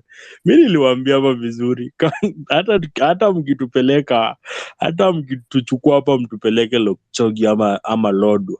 Bora tu si ground yenye mlitufanyia maneno ya last season mkabeba kikombe. Hiyo kikombe mimi naweza sema mlibeba illegally kitu ya kwanza.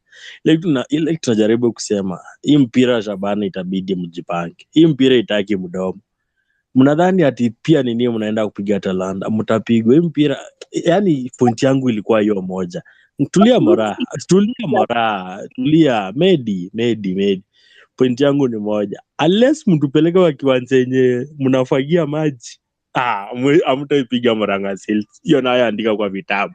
Tuwezi pigwa na timu inavaa biba sisi bwana. Haiwezekani. Unasema nini Mora? Mora, kwani ile loss ya last season ilikuwa kwa kichaka? I thought hasa ni chapwa home kwa place yenye hata ina choo. Mbakaya hiyo yenye walitupiga huko kwa Gusii Stadium, si ati walitupiga. Si mlichapiwa St Sebastian boss. Kama si ndio tu kuscore. Ndo nasema najaribu kusema hiyo ya Gusii hata haikuwa kipigo. Walipewa wakoa. Mlichapiwa St Sebastian, si ni kweli? Marang'a hatukupigwa, si ndo tulipiga Shabana 2-1. Kwa unaongelea story gani bwana? Si tunapigwa na Shabana kwani si tulipiga Shabana pale St Sebastian 2-1 la season, game ya mwisho, second last I think. Si tunapigwa na Shabana. Game yenye walishinda ni game walitupiga ni yenye walipewa wakovu kwa after tumekataa kuchezea kwa matope. Kama si wakovu overall both teams will have a lot of work to do. They need to recruit kama wajamaliza. You have a lot of work to do, and I think maybe Shabana will benefit from this loss, and if they can strengthen, they have everything around them to succeed.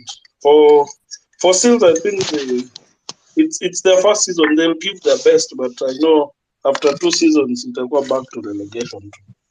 As these new clubs usually struggle. Uzuri Mbakaya tutajulia tu hapa juu. Tutajua kama ni fraud juu wako na Talanta, wako na FC hapo, wako na Tusker na Sharks zikifuatana.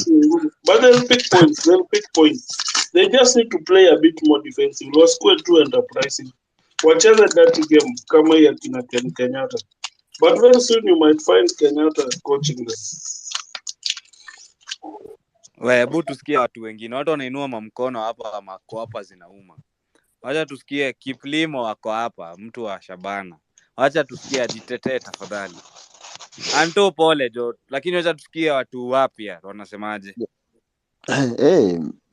Maze team at least muko. First of all, thanks kwa wale walitokea game. Every stadium wenye alikuwa Western, wenye alikuwa Nairobi and hata wenye tulikuwa Homa Bay. It was a nice experience for the fans from also when you acquire new players, you need to prepare them for the game. So maybe when I start from the new players, there was an impact from one of the guys, the Ugandan guy Shabana, to sign, and it worked until the last minute when kidogo alilemewa hivi, and that's how we ended up losing the game.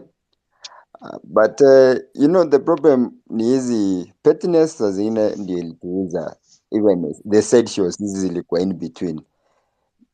Rather than we would have had a very good maybe friendly game somewhere, even like in TZ, even in, I think Shabana is one of those teams yenye ilipata even good funding, and ilipata like some sponsor hata wangeenda cheza na club ingine hata huko South Africa, just even to cool down, because you can't lie to people that Shabana doesn't have the funds. They have the funds. They have the support of their fans. So they have money coming their way, but saa zingine it's maybe the meanness, as we say stereotypically, like Kisis, maybe we are mean. Maybe that's the reason that you end up losing a game like that, because you will have seen the game, as Moras put it, the first half tulikuwa like ni watu wenye tumepatana kwa field. Oh, this Magaya, oh, when ulikuwa send number 10, yeah, tunachezea si wote Shabana, oh, girl, Anto, na wewe ulikuja number 8, oh, sawa, let's play the game. So you are there like ndio siku ya kwanza mnapatana kwa field. You know, those friendlies zenye zinachezwa hapa hivi ati mnaenda kutafuta sijui Kaimosi teachers training college. Yeah, it's good. I'm not underrating Kaimosi teachers, but how do you go play a friendly then you don't even have the sync? Like, have some competition maybe. Go play for a friendly yenye iko competitive so that it prepares you for the coming season. So this goes to all clubs. It's not even for Shabana. That's the problem we have. The syncing ilikuwa missing to the extent that I think even like the M17 fella is partly was my schoolmate at one time. That boy alianza kucheza the same way anacheza ni Shabana. It will be played in different numbers, but at one time I remember a teacher alimtoa hapa akamweka in a different position because he discovered he was good in that. Shabana did the same thing last season and it worked for them. But now here they are trying to get someone who is new, rather than even using the person they know who can do better, maybe for them, the feed kidogo. You know, at one time even it looked like it was the ball ilikuwa inajaziwa kwa Magare where he was playing, like hapo ni mpira inapitia, ni lazima ipitie hapo. Ni kama hata ungetoa the field useme hii pata ichezee mpira leo, wacha wachezee huko juu peke yake ama wachezee chini peke yake. So za zingine I think those friendlies do help. When people were asking about that, mungeona ni wajinga, but now it's showing. Let's go to the issue of ticketing. You know, clubs za zingine zinakataa kufanya ticketing. At least iko na place walikuwa nauzia ticket which was a bit better. Unanunua kutoka wenye wanakuzia wako pande ndani, unanunua kutoka nje. They have this to places like counter, unanunua. They were betrayed, and even I have seen the comments here and there, not even from, even I will hear the comments tukitoka kwa game, that wengine walienda wakakaa VIP, wengine wakakaa hapo, hata nobody focused on those kwa denied. You can't tell people not to climb on the walls because they want to see the stadium better. Na unajua kuna hizi vitu pia za kutengeneza stadium hapo katika those running tracks zina make pia game inakaa mbali sana. But I also noticed that the customer care ya Shabana did try